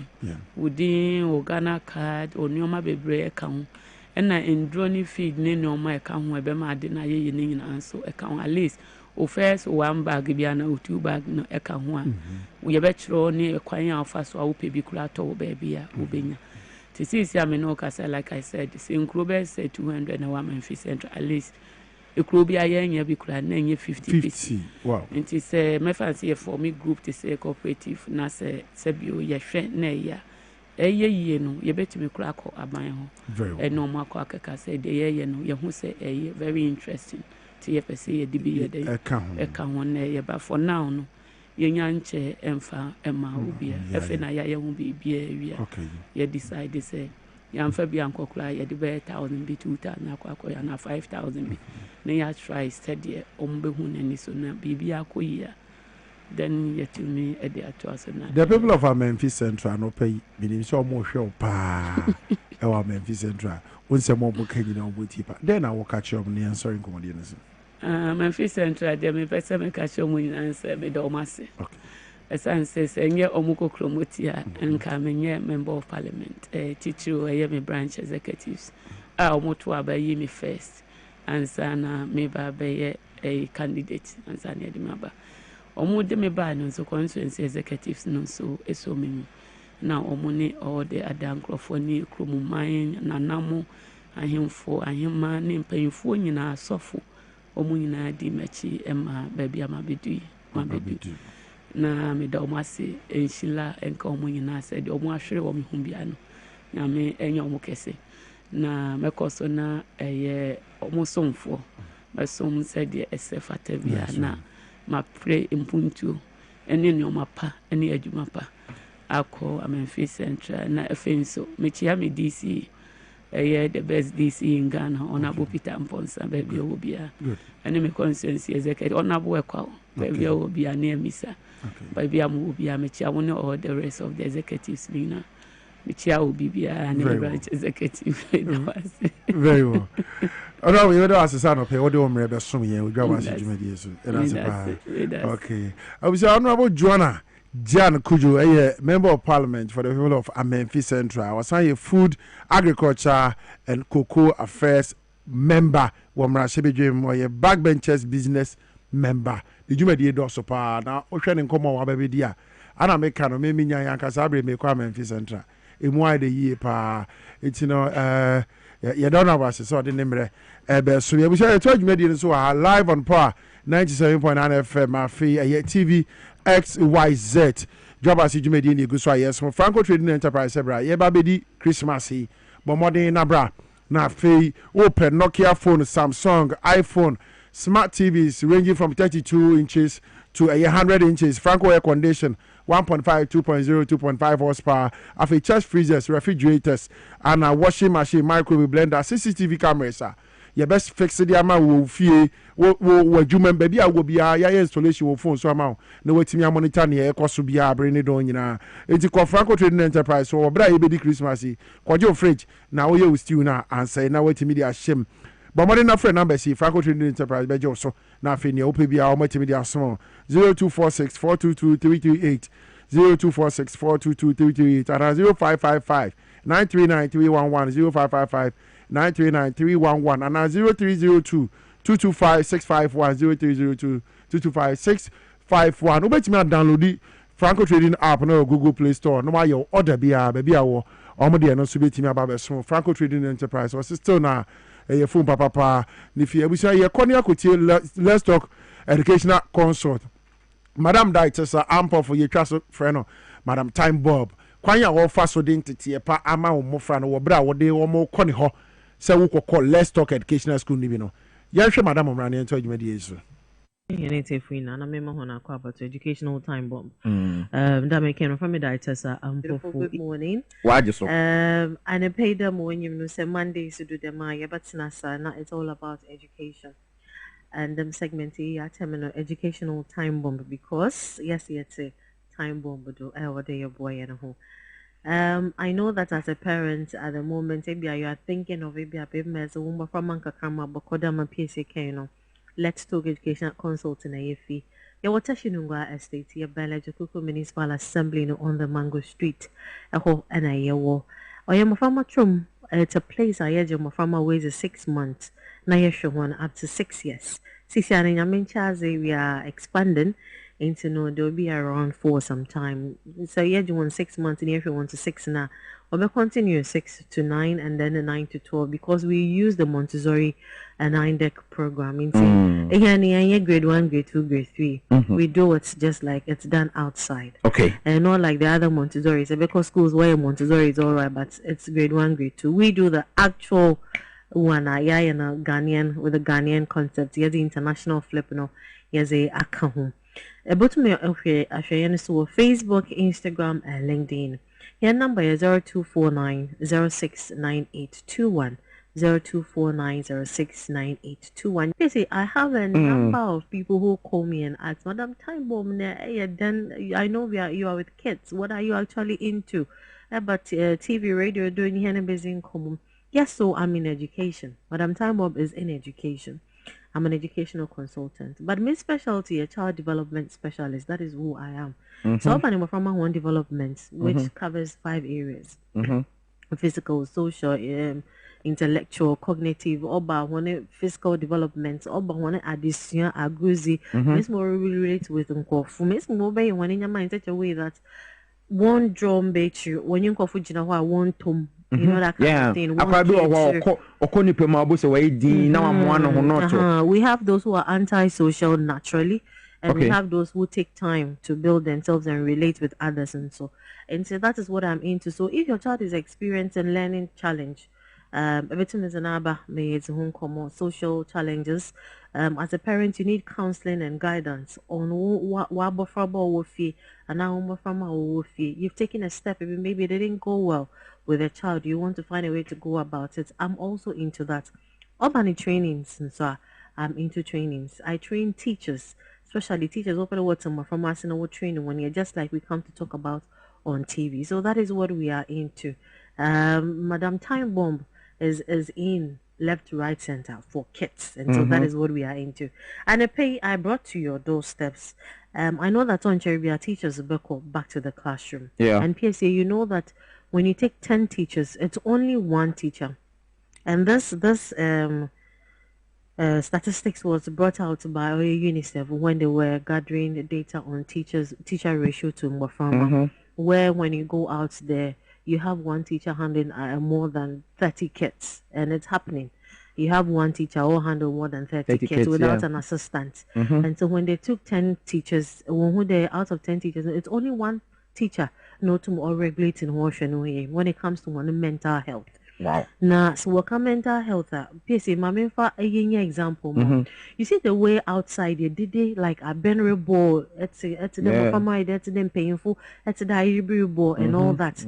But a kesha will come. Nessa eto do You see the silence that you get. Yeah. Our daily lives as teachers, we only get that when we are out of school. Out of school, yeah. Even when we get home, especially those of us who have kids and all that, it's just like that until maybe 9, 10 when they are asleep. Now that. So our serene mental, like our journal, are very quiet there, while the solemnness of the mind, is between 10 to 3:30, because you wake up as early as 4 to put things in place and go back.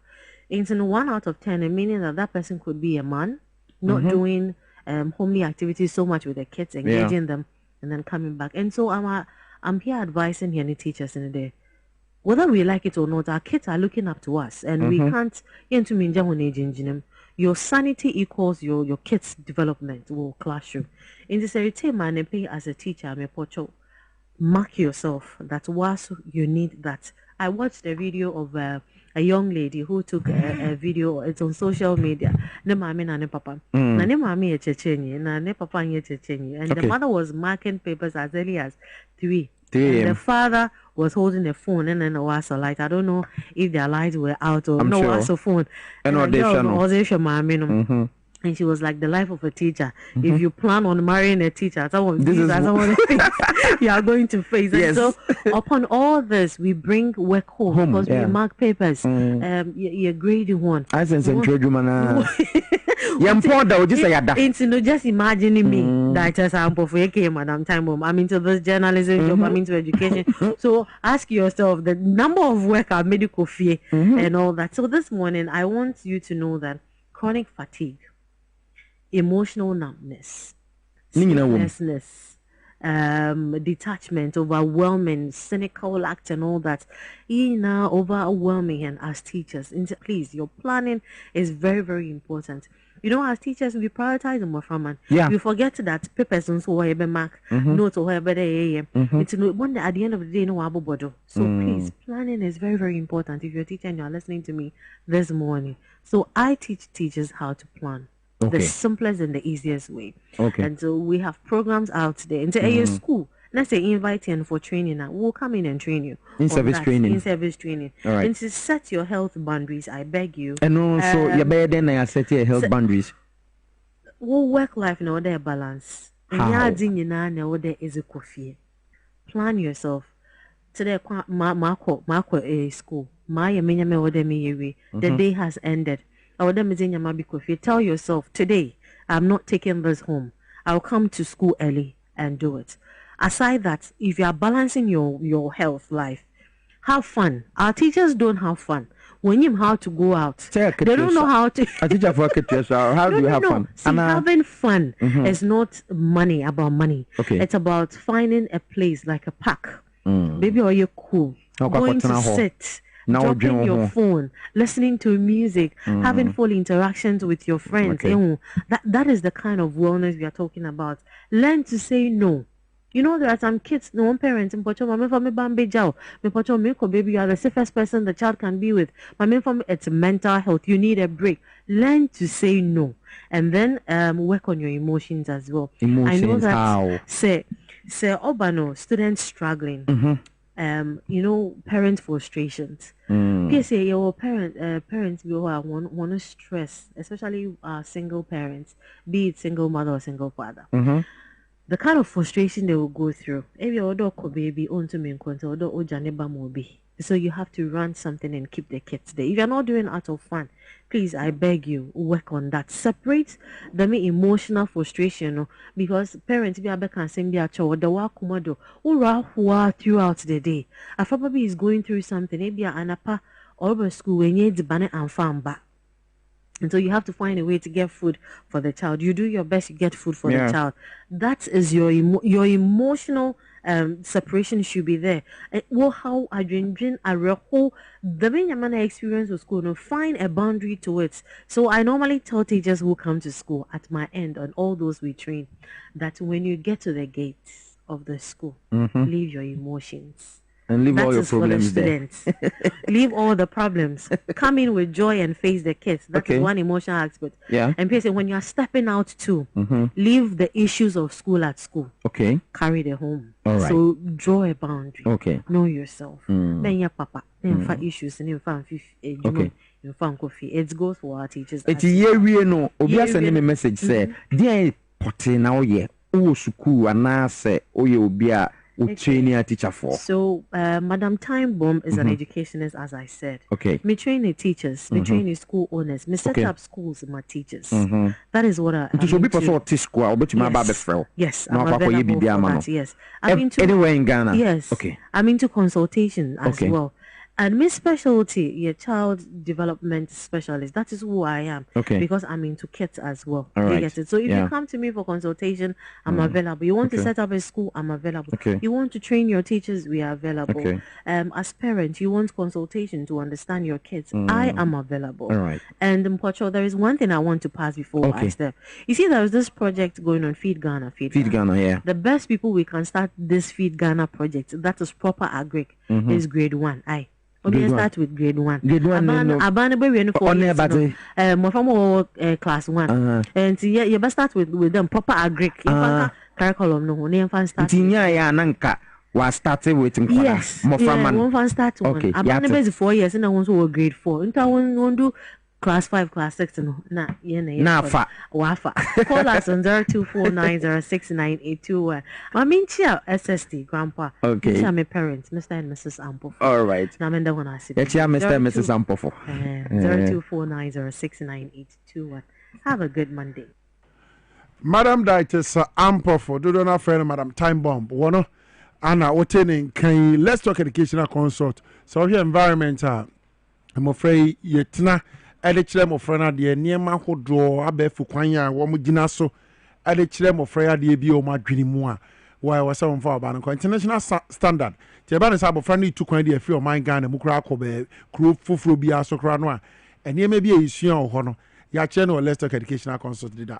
Na afia timi aboa obane dachi ene na bra bo person mebo abusia high power 97.9 FM live on TVSYZ Dwabo Ase dwumadi ana no pensi atena kama abodwa data na nsema hodo se na huhia se wonso betimi atibi na wanya honte ase na eguso a ye de esomo ye toa enkomo ahodo no so na sabedi na otwe atwam ya ana His Excellency the President of the Republic John Dramani Mahama together with the Agric Minister again ekopie ewo bechem na enkokon ketenkete aba sabre enam soma president ejina so ekobie the biggest poultry processing center ewo bechem no na no ya mampani dia sokobo fom ehse ebetimi ombetimi asisa poultry processing center na etimi abo o man no mampani kasa no o say okan kokon ketenkete ho asem no nipa dodo na antimi anyina ni ebi kura di few nanso ene wo hwe enkokon ketenkete a aba ne niema ebe ya aba eba beboa na mabunu no atimi anya adwuma wo mo so mbetimi aye na wo mo de abo ma brabo nti obi anfa ne ho nhwem na enye kama yen hwe His Excellency the President John Dramani Mahama wo bechem wo bra na odi sa na no di semi to dwa e wo shortcut in the course so the biggest poultry processing center ebe koso wo bechem yen hwe na mra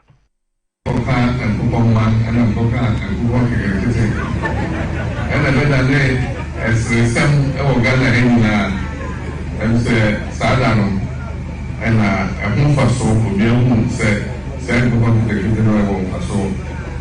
Now, your pa and Kumano have come to go to the kitchen. The cassette into the area, they are so about the book. Now, you be a home factory. And we say, oh, yeah, Bukona. I was so home. Now, so.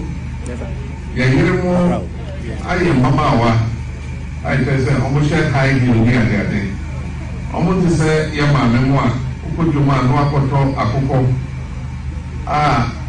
tese ne kakra ni bibia na wo buta wakoko wo de kofie afi na obaba ko nyansu she na wo twa ne mene na o isisi ho no twita asana with media ye and then Yayirimo I knew almost that this is a couple years of fair and the man what on the coast in one that man on the end of the way. And I'm going to think it's no Yama Yasati check out Obia in 50. Now you're from more say and Poma. And we said, yeah, and Pocono Bay now watching 9. Everyone in Panya in the BBA, ABA, and Sandia, the Kupono, Edu, Ashe, or Bakufu, and some. And so the course here, and General Diplomat, Apocono, and Kupono, BBA, Yadamano.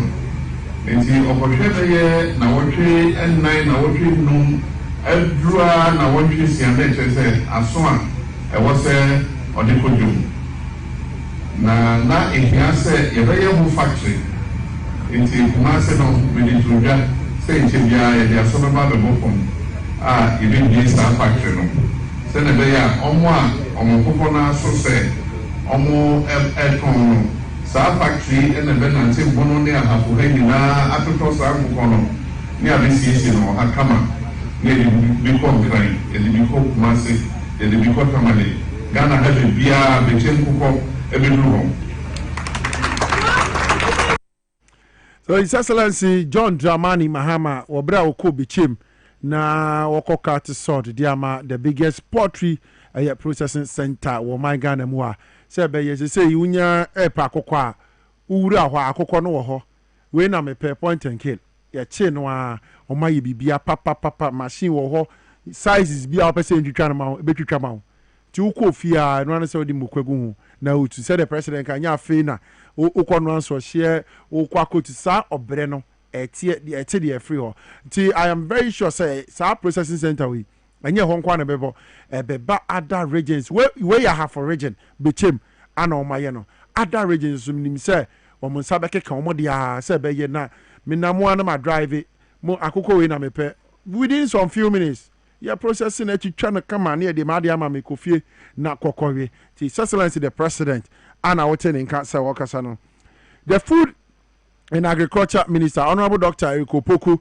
ɛnso ɛkasa wɔ dwumadie no aseɛ na ɔsɛ ɛyɛ ne de yie paa sɛ His Excellency the president John Dramani Mahama wafulfilling the promise sɛ obesi poultry ɛyɛ processing center ɛwɔ betwam yɛhwɛ honorable Eriko Poku mmra na yɛnto dwumadie no so Nasa na wotwe kɔ na wotwe mmienu ɛna ɔmɔpɛni yɛkɔpie wɔ Kumasi na Kumasi no dwuma a yɛkɔdi wɔ hɔ yɛ program a yɛfrɛ no nkokɔ nketenkete sɛ bɛyɛ a obiara wofi a woti mu no wobɛyɛ akokɔ kakra wɔ hɔ sɛ bɛyɛ a nkokɔ a yɛkra fi ɔno no bebrebe no yɛbɛgyae ɛno ne yɛkɔpɔ ahontoma ɛwɔ hɔ na dan ɔmɔpɛni kasa sɛ ɛfoɔ no a yɛde ba bebrebe no sɛ yɛyɛ yie a yɛbɛtɔ no ɛno nti ofiri hɔ a yɛbɛba bɛkyɛm ha aha na factory kɛse a ɛso paa dako bia mfidie a bi bɛbu ha no ɛbɛkuru nkokɔ maako mpɛmiɛnsa 3,000 birds every day aha na yɛbɛbɛsi eti ne saa dwumadie nti ɛna ɔmampanyini wɔ ha na ɛnɛ yi ayɛ ba no ɔmampanyini bisa me sɛ ɛre mfidie a yɛde kɔ nyinaa no wode afidie no bi aka ho a nneɛma no a yɛbɛtwitwa no ɛnyɛ no nso yɛbɛtumi de ayɛ ade foforɔ anaa meka sɛ ɔmampanyini ho deɛ yɛni a wɔse faka ho wɔse faka ho enti yɛde machine foforɔ bɛkɔ a yɛfrɛ no render machine mo sa nkokɔ no a yɛde kɔ abɔkyerɛ ba no sɛ pakadi a ɛyɛ na ne ti ka ho ɛyɛ na ne nan ka ho ɛyɛ na ne kɔn ka ho akokɔ no ntakra nso ka ho ne nyinaa nso so wɔ mfasoɔ saa render machine a yɛde bɛka ho no nkokɔ no tie bɛtwitwa no nyinaa na nan a yɛn pakadi nyinaa nkokɔ ntakra no nyinaa no render machine no ɛbɛprocesse na ɛde ayɛ fertilizer a yɛde de aduane ɛbɛyɛ yie yɛbɛsa de ayɛ feed a yɛbage a yɛbɛtumi de ama fishes na yɛde ama nkokɔ no aduane asa yɛ dɛ ɛdi sɛ yɛyɛ ne saa a ɛma nkokɔ no boɔ no ayɛ fo sɛ bɛyɛ a baabi a wotwe wɔ biara no deɛ wode fa abɔkyerɛ ba no a deɛ deɛ nso bɛyɛ fo a ɛma obiara ato bie enti ɔmampanyini a wɔkwan no na nanomɛ mmɔ yɛ nsɛm kɛseɛ ma Ghana ɔmpanyini saa amusuadeɛ kɛseɛ deɛ yɛwo yɛ deɛ yɛwɔ hu bi wɔ Ghana ha afei ne ɛho ɔmampanyini a ɔdwene sɛ medua a na wɔde kɔ a mɛfa so a mɛtɔ ɛkɔ a mɛfa so a mɛprosɛse yɛnkyɛ hu bi wɔ Ghana ha ɛdɔ sɛ yɛde aseda kɛseɛ ahafomai na mode ma Ghana ɔmampanyini yɛwura John Dramani Mahama yɛaka so bio yɛwie wei no a yɛda saa amankyɛ program kɛseɛ baako ɛna ma ɔmampanyini dɔ so wɔ Kumasi yɛde nkokɔ 80,000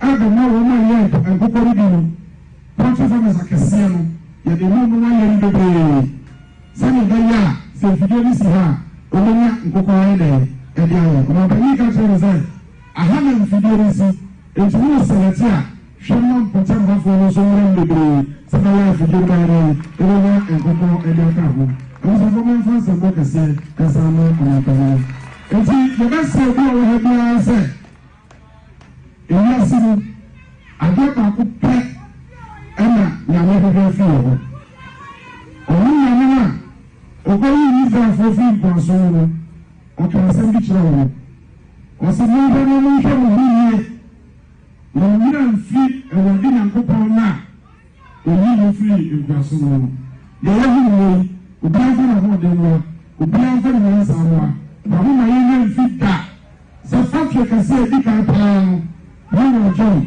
na mɛyɛ no hama ɔyɛ de bɛsi ɛkyɛ no se na menhyɛ wo biara yɛdawase nti honorable Dr. Eric Opoku, the food and agriculture minister now in Kana on express kwanya ne niafa so age say the first ever biggest poultry processing center and no akopiem wa half region bechem ebeboa na kwanya ebe fa so a yebeku yem a yebetimi aye ni neat na ye die wo breko ahode wo mu no wo de to dwa na no ansi ana nananom ahemfo wo bechem ne mpatem won si da bi ade His Excellency the President John Dramani Mahama waye no omodwene ho a wo nte ase omani age ho yie pa nti wo nyina ba bomu ene bompa ye ma His Excellency John Dramani Mahama eda na se se ne bosha o hyeye so besi sa this poultry processing center will be chem no wambu na ni amfiso na emu wabampa na wababehwe se ebebem wo be chem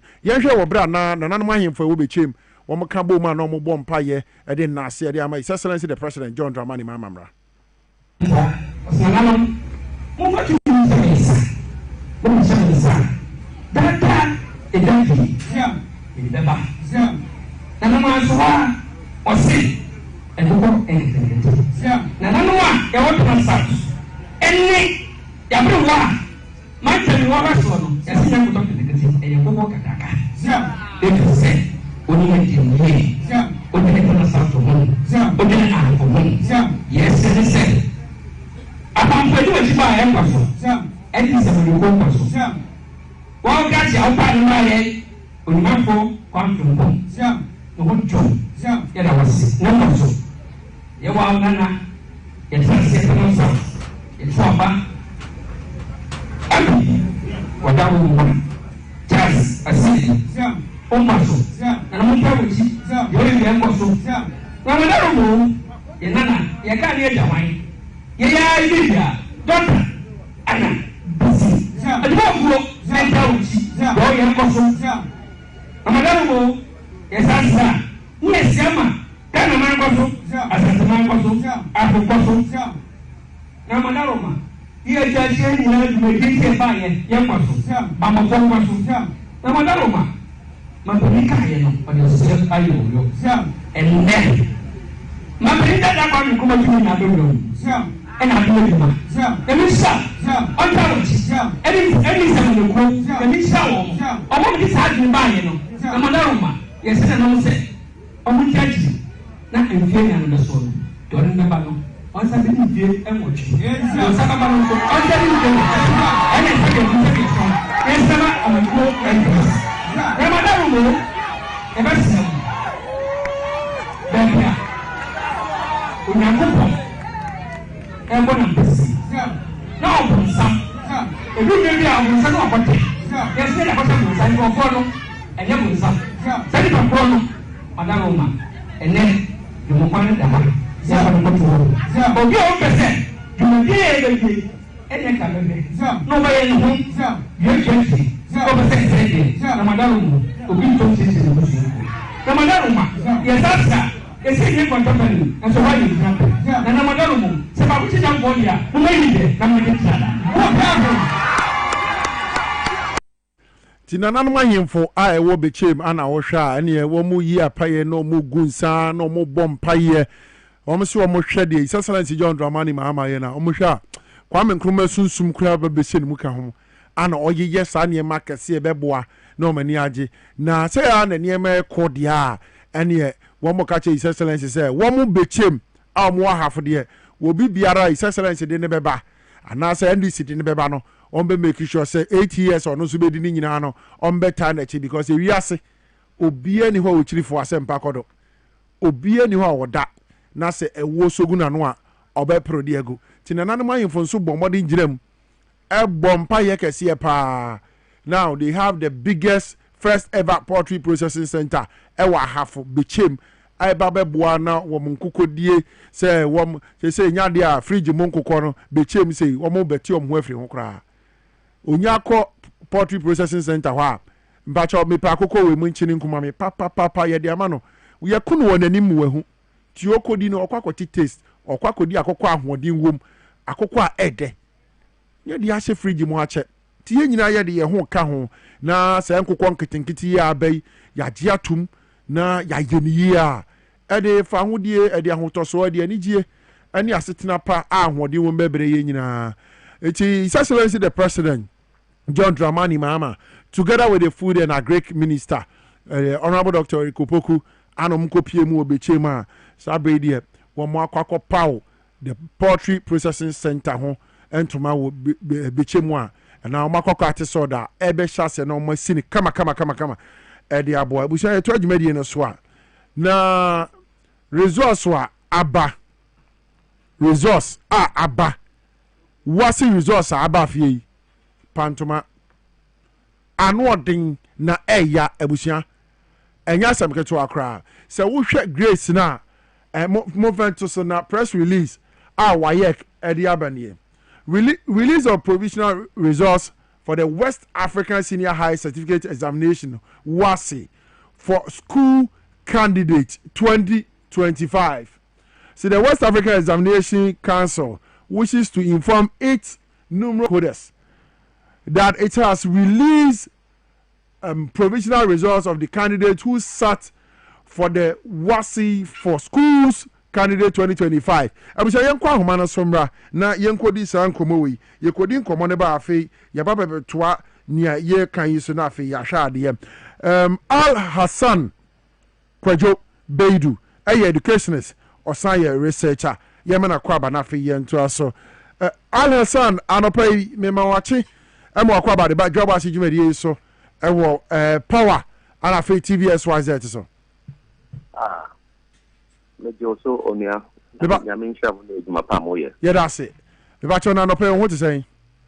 Yamiadu, or the young question, yes, was some from Inteja, as a Dankoton examen Yamina on all the BM. Yeah, Wayek at the WASE results 2025 Aba. I think in a very long time. So ya tra mofra afelipa in about some years ye hunu be that as a educationist and a researcher also said then na masa resource poor resource way aba afewe Poria madam say me fa check as ma ahwefo na payful na oya ya there you be share them time in ebaka education ho asama young kaka with joy because nkai obay den ka ye ka bi da ye be celebrate now so say we ye be da oda ye kasa ye ka with pain and anger because results no on yet but on no day as a nation and yet nothing with them yama nyeme bi orokusia yan education our mining results ya wa be ye mu bi ndo yen one because there were flags. Red flags are now the nyama outside there. Nyama nkoi fundamentally. Inti say can mobi your pine there. You share the root causes of what is happening. So you should not sure na mention ya can. Ye nguli and afi I better be jina dam jina bi na ya ka hwasam. Ghana, the educational reforms the brave. But in the brain the reforms not on paper, the policy, they are very good. And so the implementation becomes a challenge. Going back at the policy practice gap. And the the same problem repeats itself. And so I'm why that politics in education and you're serious. You were na baby Abasanko. 2016 timer year roll out free SHS no.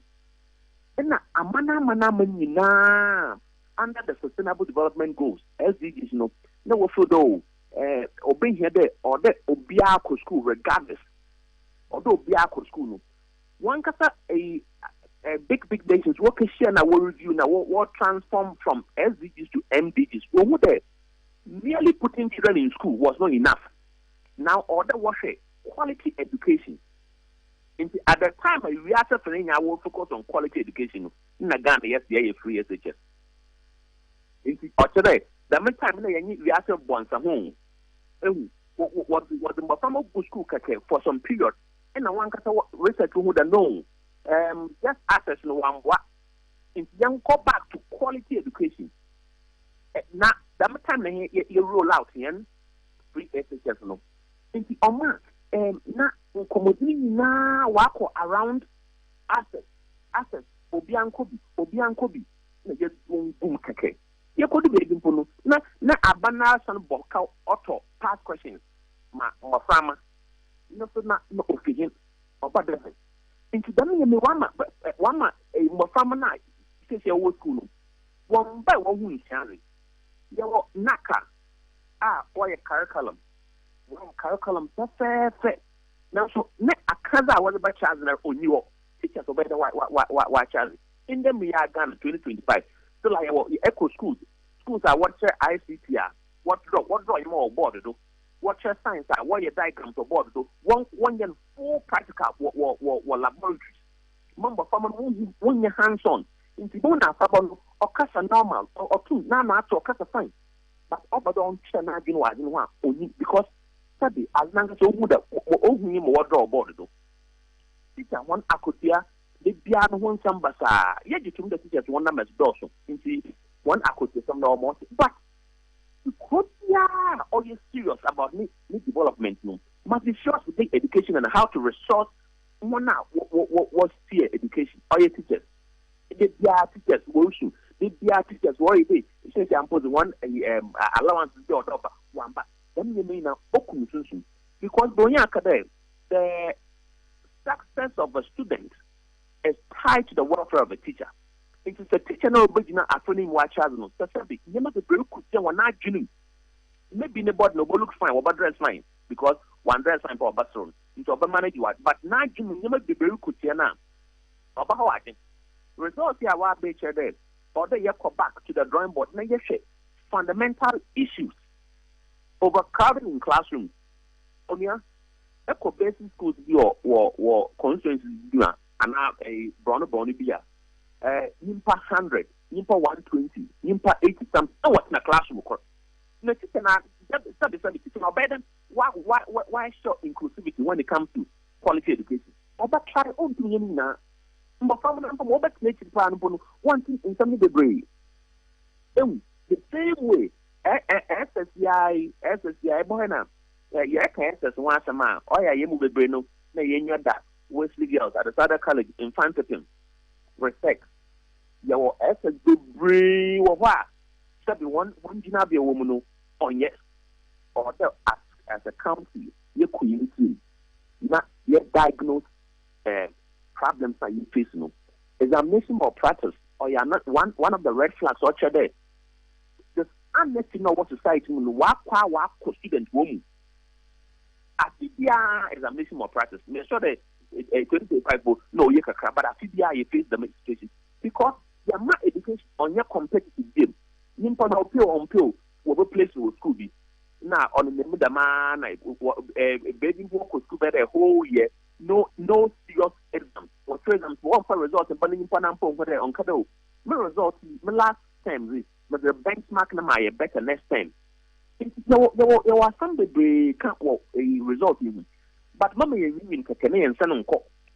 May I intend that 2026, you must not at the same time. I think we need to start working on these things.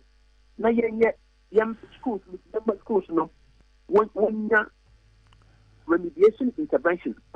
Very well. Hassan. Some problems are na niema wabobo su school mo ekoso nyina e wo hodeda. But I feel way kwanya mo fra no afa so afili no onso sisa no ode ndodo on America day actually 2022 share analysis from previous year today English language 2022 60%, 60.39%, 2023 73.11%, 2024 69.50%, 2025 69. You see that 73, 69, 69. It's not what we want. Or you did no or Obama. Last year in 2020 to 2024, some of the school interventions now are banning year now. And a young boy are going to be some in Japanese. A banning year there. Obama results why good. Because there are fundamental issues and they are solved, they have to pass questions. When you have them pass questions, not invigilation, so what tweaking a little bit because to curb examination malpractice. This is the true result of the education we are having at SHS. This is the true result. Okay. Obiko lower primary from class 1, class 2, class 3. Teacher coach better 6 subjects. Only infinite now. Familiarity na teacher na tum.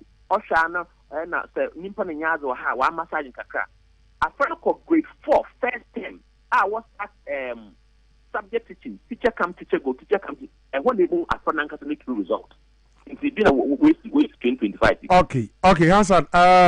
Nti se see na was say enhyehyɛ pa ana was say mpanifo timi ye ewo yin school sumum na afi etimi boa o sa bebe na okay. Yes, order yes particularly math, science, ICT. Me yes baby ye kijina no. Them subject so oba yen part yen subject na yen ampo yen todo. Okay. You senior me bia sabio only future. Or they drop. Now, yes, or ye futuristic. 10, 15, 20, 100 years in we still need them. No, yes, you think teaching. Some of the teaching methodologies, teachers will use which on your mama family to work grab because my families will not be different. In so they review him teaching method. Now, yes, this learning environment, then I'm looking classroom. Washrooms, some schools were one on here. I told you why on use washroom during class hours of this channel because now you have resource allocation. I mean, my account there.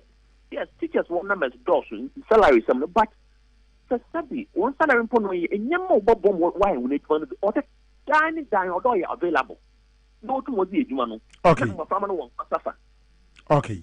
Asa na no pay ye beda was say oje bre na fe wotimi de san chemu ebe so ye hian chemu bi ebe san ba ho but you madam want so wait okay ye da say Hassan Al Hassan Kojo Beidu educationist or science researcher WAEC for WASI results or my religion about 2025 the number of students are on my fairly especially social studies and afi mathematics and commerce no enye easy Imoro Zongo Moro Moro Zongo Ghana National Association of Teachers member one so marke examination we no or marke bi mo fra na ekire Moro akwaba meje wo semini na what to say me ho ye adena mo feeling kola na sa me da se na me fa kwanya so na me nchia ubibia ohwe me na wuti me na me nchia ne MP yura Alhaji Sidu Haruna wanchi se yankopon enka no na ne MC Gloria opoku jamfi okay ni chi ubibia na se de wo kan no wo sa asem no ne de bayi o ade ne de bayi ma cha de be 22 years mu na me kui okay na ne tie ne se wo se first na utwe bisia selection process no yes na entise enenu wo se ye ko school secondary school na placement no omko secondary schools na de kokko select students omo pe yeah ani di grade a unya kra school a on few kra yeah it no kra ana yedi mu an ye course sa school selection placement na e ba ye ompan kufuo tam na chase yes and e ba ye na sa breast kwa na your cut off point we aggregate 36 ekwa emfa okay so musa internal quality ni ye kakra okay ani edidi mu ana na aduda nkwaku fa Dubai na ye hose na answer na obeba kra no na yo scholarship dibina na de ma school for na etima school for no bom modern bit is merit scholarship say akwara ne modern mo obon wa classroom no class bi yi ni patu enti akwara bi pese oye part of that success no sajini nyina ko off wow ana yemfeli akwara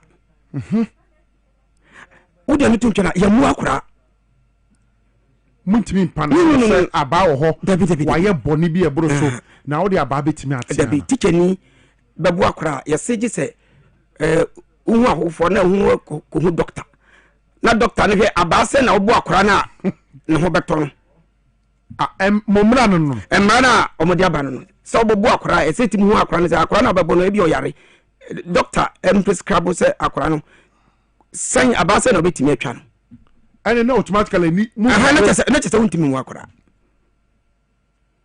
enu aboa ne etwa akwara ne se omoti free education group B o school B M ambassadors no mo dia teacher for na no mo ya MPP for na yes program no enti teacher ni kra wo gira classroom mo child ya kwa no mo di o mo titete kurum se obebo aba da bi se nyesa obebo aba ye hwe se obeka adiboni fa ba no a afi etwemu no niema na ekoso no wo dia no tu nchane a ekoto pass questions e de mankwara no say we nimu ama nkwara kwara be keka nsem am fata chiro mampan yes ani to pass question momo e de nkwara relax more ye de beba me yesua ye de beba but afi e man to pass questions ama wo wo de wono tu nchare kwampo na nye pass question kwara bi mu nkwara ni twa exam so no sa ambassadors na wo school mo no omo group a question be to wa no mo twa fresh nyese we nya apo twa kre e da ko out akosovo dia bankwa wo bondo so ba beka se de be ya enkra ne be look good no ma pass ne akase o mampayin ni education minister bom modern na why you for ya dibi on omo serialize questions no okay enti dente so said this no mo fail do no mathematics no say wo school B o questions are different number 1 ayo be number 12 na manfo nko adwene nko ho o number 1 you be number 12 enti say me solve questions na me send them out 1 to 50 no answer wo dey wo shedi enti ala objective is the computer le mark enti omachi ABCD ni na egu omutiri good but say already question ko enfa no ho there be only send the question now on the question 12 ni you be question 5 wow almost la message no and is ankwada ntratem suade and fail ni baba more because if this time kon why carry obe ya good and as I say more questions so now I am more of application not direct questions enti yadin common see in about just 1 minute catch it then na ususu aban nye situation honorable minister Haruna ade oye ya ebe abua do se failure aba but boy all the schools district what's that PTA ni ho yes so I wouldn't say abani yi PTA free ho abawe na ba ya odi PTA asan back enti PTA ni mpanfo nyina hia ka say ye mpre ama po bia nkoso ekosi region me region me de bono ekosi region e di school for no go bas mu di koi school bia ni prophet ni guest prophet ni deputy school bia e man kware be hia mo kire mo danger ahead say in Legon etimi pamo kwara say kware ntimi ampase a grade of 1.0 wow GPA 1.0 nani papi brand ni anyam ya pam mo de mu school fees kwasana mo enti na ma yewura Haruna ɔde ne nan si fam enti ne ɔyɛ no yɛ very very good sɛ nyina yɛ ɔma wɔ school sɛdeɛ nkɔra no ɔmo daakye ebetimi akɔyie enti sɛ wohu sɛ ɔbɔ failure saa serious number na ɔmo yɛ no atreke nkɔla ne nyina woyɛ teacher ne kura bɛtreke wo because woyɛ teacher ne wonim sɛ school B question a mede ma nkora ɛyɛ A ana yɛ B ana nti no ɛne na ma failure ne bas ana nti nyɛ sɛ bia nanka in any case nkora we hifo ne tiri no ɛnyɛ previous government ne tiri no aha nti nka ɛde nti na obi product morals of God me da ase no pay me da ase no pay pa say wo de nkyiremu yaba any say the wire for attracting students next time bia no omo be sua de abusia morals of God Ghana National Association of Teachers a member of them and afei wono anso o marki bi pa exams ya mofra na chiro no wa marki bi ana we hunu ne ewom say sa abre die wo mo ka chiro say ya solve the amount A B C D up to 50 ubedu ono wo de o number 1 you be number 12 and then this half felu akese yaba enkola na isua de they are not learning wo munya wie ya no mo de camera say see o manim we go park academy we go ambiri wo man ke be yi a kire wo am friend be videos a mo yi ensem kro mo ka wo ma me fo ye be de mu kunu no ma wo mu nso mu if you say okon ye to pass question dia man ya solve dia man no eto fa hwanu anu no onim hwi woni tirim hwefelu aba minim se obaka ho anope se wo fa so ka ho wo na bi unua bi ka ho won se dia ayama mo no atwiri ye nyina ye bo abusia ha power 97.9 FM live on TVXYZ Dwabo Ase jumedie ni eguso a ye re so mo kama no na ye guso a ye bo jumedie so sabe de haksa Mr. and the Haxa capsules, Hack Healthcare, Wamaba. It's a Yamomodin Tiwam and Sempa, Wamu in Row, Kutomwa, Sabri, Egg Pado Nankwa. Oina Kwaba. Obrempong, Major Sobrapini. And open I want to say, Adum. Now, Mamma Bobo on me on 5th December. Oh, 5th December. Many players or yeah, Beba didn't. Marty. And then so yetiemo sempa mo wode ma meda was Obrempong na o say a school for nkwala nsem obo okra na na yefunu kra ya na ye bo okra na stomach ulcer ba say obe dem kra cho abusia for me fan check a free Hack Healthcare and family na no pai na ye ba ne say sa na me pa cho apomuden no so ehu hia say wo ko wadwuma so wo ko na wo ba na sabio wo yefunu no ana say yade abekita wo mu na wo hunya wonya wo no me pa cho ba ne sa na dwuma na wo ye no kra na dwuma na nya wo de obi frɛ wadwuma kora wontumi nkɔ ɛno nti na tambia ne aba yɛnim sɛ wonim yɛ dadaw na mmom yɛbɛ kae wo sɛ ne bɛyɛ refie bi aba na wo nso no wahu no baabi a obɛyɛ den wo so bɛkɔ emra stomach ulcer baba bɛ down yɛdin at the Hack Healthcare sɛ na medi kan kan no a yɛde aduro nwanwaso a yɛfrɛ no Haxa mixture and capsules ɛde aba wakwa mu aduro yɛ ntafo a mepawkyɛ baako nkonya baako na sa yadeɛ baako pa yɛfrɛ no stomach ulcer yadeɛ baako pa yɛfrɛ no stomach ulcer eno nti na ne me no ade ahia munyi ne mom se no nso me pacho ntia ye nya ne se bebre na akoto aduro na me pacho mesha ne capsules no obehe no de ensuo no mesha no ennom eye topa ye no me pacho ye nya ne sa wadawroma ye nya ne sa ne mom wato aduro no mesha ne capsules na wie no wadidi awia no pa wie ne anwumre no me pacho wo banum a mesha no me pacho ni ti e wo so a obetumi ayi na ode anom obanum ne mienu what we no what 30 minutes time me patch now the pure water ye no wo fie ye na say ye fridge mu ye bi no na wo de anom eye capsules no na eno no ho asem no nti me patch pharmaceutical shop amo tonton Haxa mixture and capsules me patch bi beto a enye se ye de mixture no ana ede ekwakonom capsules no da bi nemom no ye nom no separate we nom na no pa na 30 minutes no atwen na afei no wa ye den wo de pure water nom afei na duro bi a wo da so bia no obetimi anom e bia na da doctor duro bi so obetimi anom na eno so ehu asem no se na de bia ye ka no me pacho stomach ulcer ade ben stomach ulcer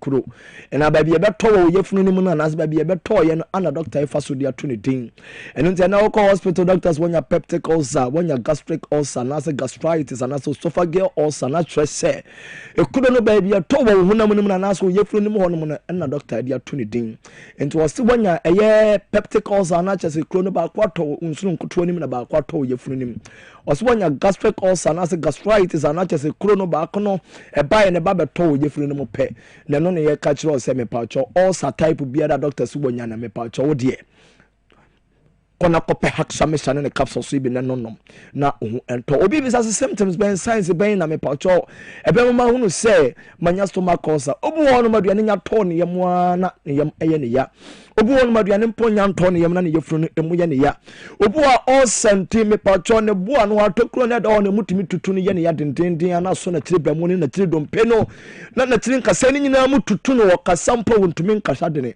on 19 mpo ntumi mfa ne 9 sisi form de ne me pacho na chese stomach ulcer ibi na ye den edi munya no obu okwa sebi o kasa na sebi enka ebo nanum stomach ulcer nti me pacho ama obi aya anemic esanse moja na obefi na moja wom beja na moja wom tetembia no moja na esi akono kona kope haksamesha ene ne capsule so ibi na nonom na ohun nya den ento yie me pacho aduro no na da screen so no to wodi e phone no na wodi atwa okọ pharmaceutical shop on ma na dia choms we bi na mehwehwe no na omo na ne emfama no ma ne susu ne go no na me pacho number no e 0240238310 0240238310 and 0203 822 855 0203 822 na wachi etwam ne ehwe bibi e stomach ulcer ho wo bra me pacho wakwa konya akodrum pempenso bi yeso wonya internal bleeding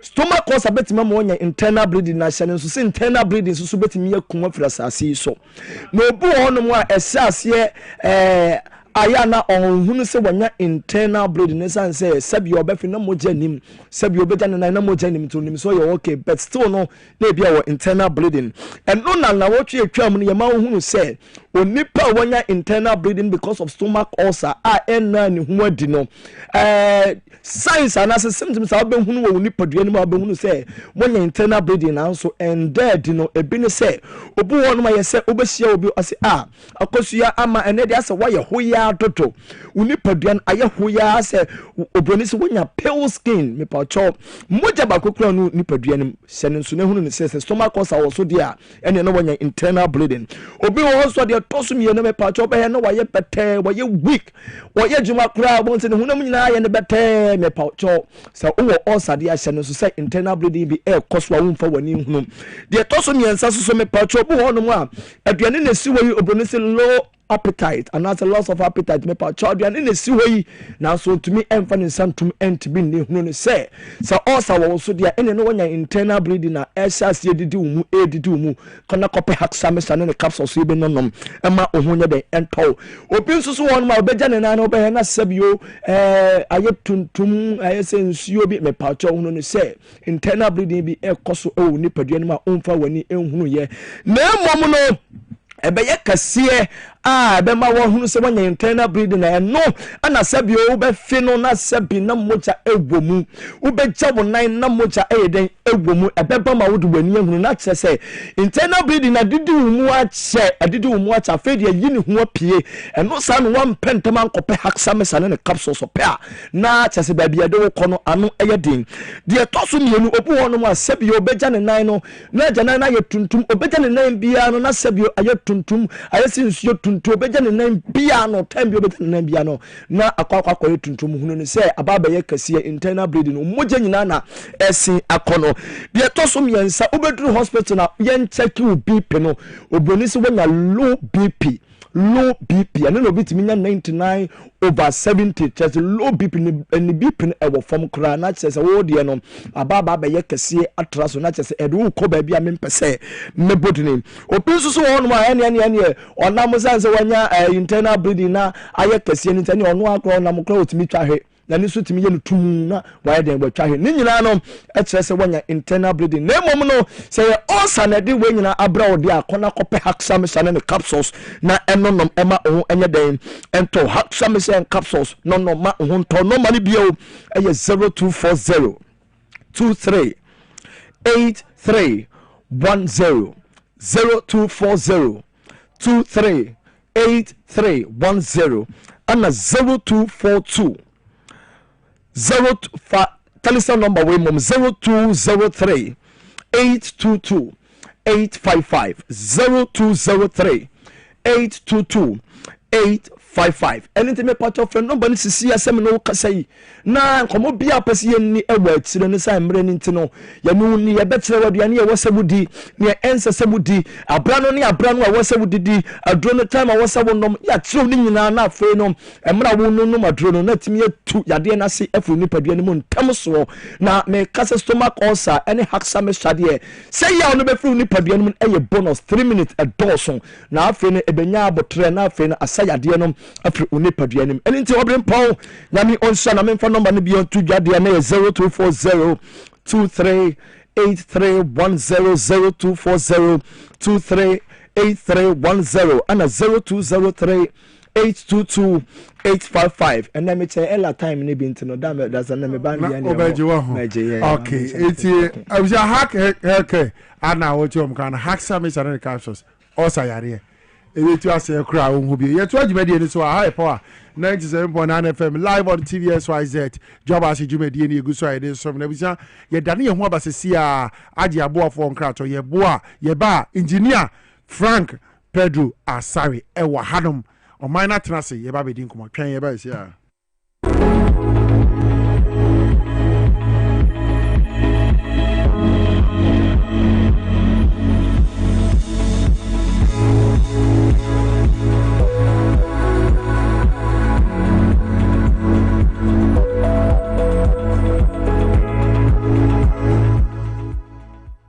yefemna na kwa me taxi driver na enkane na misisi eso misisi na kame na to na twetweme binya 3p garlic misa no aboa me pa odunu ata miracle bi wadro no sese mafunu kura se die sia twini anka se me humi sisi sese me humi ana sisi obeka se die bibi hye me so bi no ni na ye normal ni bi fi ne ti no ti pa me sa 3 days ni na edona anka se de nyankopon de ayi bi ahodi che ma yi bi anya sam kitwa ana se we de me fro aka so na me fa hye me nkwa ne me de abe pa se 3 years ni ana ase me gina wa me na mu se nya se me kwa me de ameko bi amu so much me dru da ba 6 years ni o tema sisi am ya maji se ene meja na saya le nem kumi preko ene podi ana me koto 3 garlic mixture ni tema me kase yankupo no yam se ene ya me no kase me wa to me a me din wa me mtiase 3 garlic mixture ubenya bi wo mamu pharmaceutical shops and herbal shops Fred Piwak e wo 02489288824 and 0201000002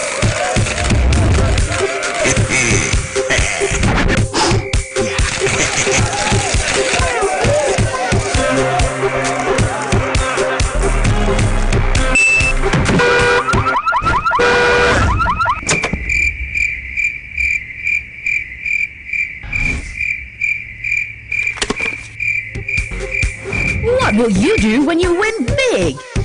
With over 2 million Ghana cedis up for grabs, transact more than 100 Ghana cedis with your Momo app, and you could win daily, weekly, and monthly cash prizes, and 100,000 Ghana cedi grand prize. Bank transfers, POS, and third-party transactions also qualify. This promo runs in collaboration with the NLA on the Caritas Lottery platform. Terms and conditions apply. Hello, Ghana. Payday is here. Stand a chance to win instant cash prizes on Review Scratch for Win. Up to 100,000 Ghana cedis to be won today. Get ready to play Review Scratch for Win to win big on TVXYZ. Stop scrolling and start winning. It's simple. Dial *850*6# on all networks. Choose your card type and select your lucky card for a chance to win big. Play with at least 5 Ghana cedis or more. You could win up to 100,000 Ghana cedis in cash prizes instantly. Yes, you heard right. 100,000 Ghana cedis in cash prizes. Don't miss out on the chance to win big. Dial *850*6# to play it now. Review Scratch for Win. Scratch it again. Baby Scratching pound. You must be 18 years and above to play. Terms and conditions apply. This game is regulated and approved by the NLA and the Caritas platform. One tell one now, one blow. One see one now, one can show. Bermuda Games of 2025 reloaded. This time around, let's say a gala competition. Yes, bro. The teams are all represented here. Team XYZ, X Natural Mineral Water, Work Natural Health, Medimosis Clinic and Prostrate Center, Mirasi. Bermuda Games of 2025. One pay your body. The MBC with the Team XYZ and a war for trophy nana. You work X Natural Mineral Water. Another Medimosis Clinic and Prostrate Center. Okay, there, Bermuda Games 2025. 2025 Reloaded. Obakodo on the 5th of December 2025. Nature Farmers Day. Damadani ya for the holiday. Venue near Mac Downtown Park. Wajokers Nechiwa wala badi. Time near 10 a.m. Pepe. Be show favorite presenters and players. I will show football skill. Mugabe Masi. Yes, my near power ni. Ahin babu ama Benny. Okumangra. Mankasaso ki Nicholas Metsiabo onedu. Onye ekuku damana nebo wo Galeas. Bermuda Games 2025 Reloaded. Obeye ho la la.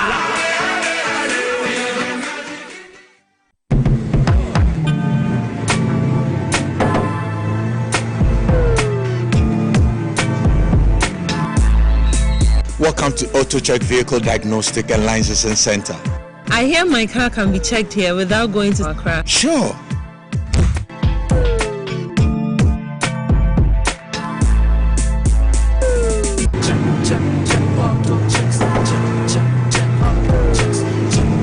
Emission, check. Alignment, check. Brakes, check. Visit AutoChecks at Kofrodia Aquadum Road for the roadworthiness of your vehicle, from saloon cars to heavy-duty industrial vehicles. Madam, your car is now ready for the road. Thank you so much. AutoChecks, check. AutoChecks, your safety, our priority. Check AutoChecks.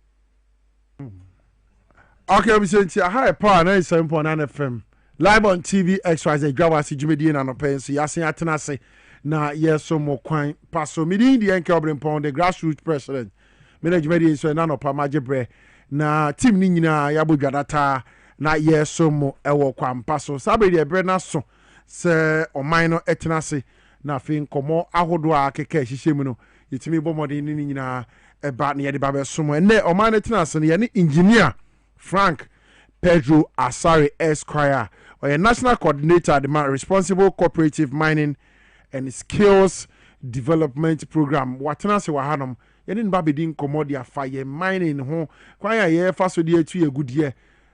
Galam say ya essential sense ase, essay forest reserve no, and no one ye say ye nyaye ne no betimi abo miner na.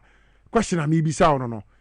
Minim se wonye bi kura no a wonua obra unim wadanfo bi oyebi da bia meka me se yeja agudie ne de chefom ho a me enke Obrempong den na me metimi aye den emfaso be na beba so de ma me but a kwan ben ane ye faso ne de etu agudie no engineer Frank Pedro Asare wa ha ma me na kwaba na afi enne na dwumadi a odie aye de ahye ne nsa so nhwe so no se de eko e fa na illegal mining ho nsem kwan ya ye faso aye mining na wontimi fa nchemu ese ne fata engineer Obrempong. Good morning. Good morning, Minia. Akwaba. Ya bru. Bibi abokwa no pedia. Onyame ede ya ka ene selection. Ti nyame adom ye ho ye pa. Okay. Na ekosen meka ekosen na cooperative mining aban yi aba kwan pa wo yebetimi afaso nanka oman ye gudie ya faso etu wo breko a yensuo yen say yen forest reserve said that wa anka ebo men ye chidom no yen say no na no kransom fa health implications and ayarwa hodo a ensen fa tantimi medum yen no dwumedi ye de hye wonsa sen na eko Obrempong dedi kai ma men na wase na menchia omo a ehwe yen no musan so etie yen ewo mokasa fidie konkron so okay adwuma so amoye asom oman kronkron Ghana yes danso o se eboma baso that's se ne be ya Ghana fo ebete de ekoso na omo nso omo adwenkyere omo wo omo nso ede aka ho amamu sa ne no adwene eni bakofo ti de omo ye eso ani na menchia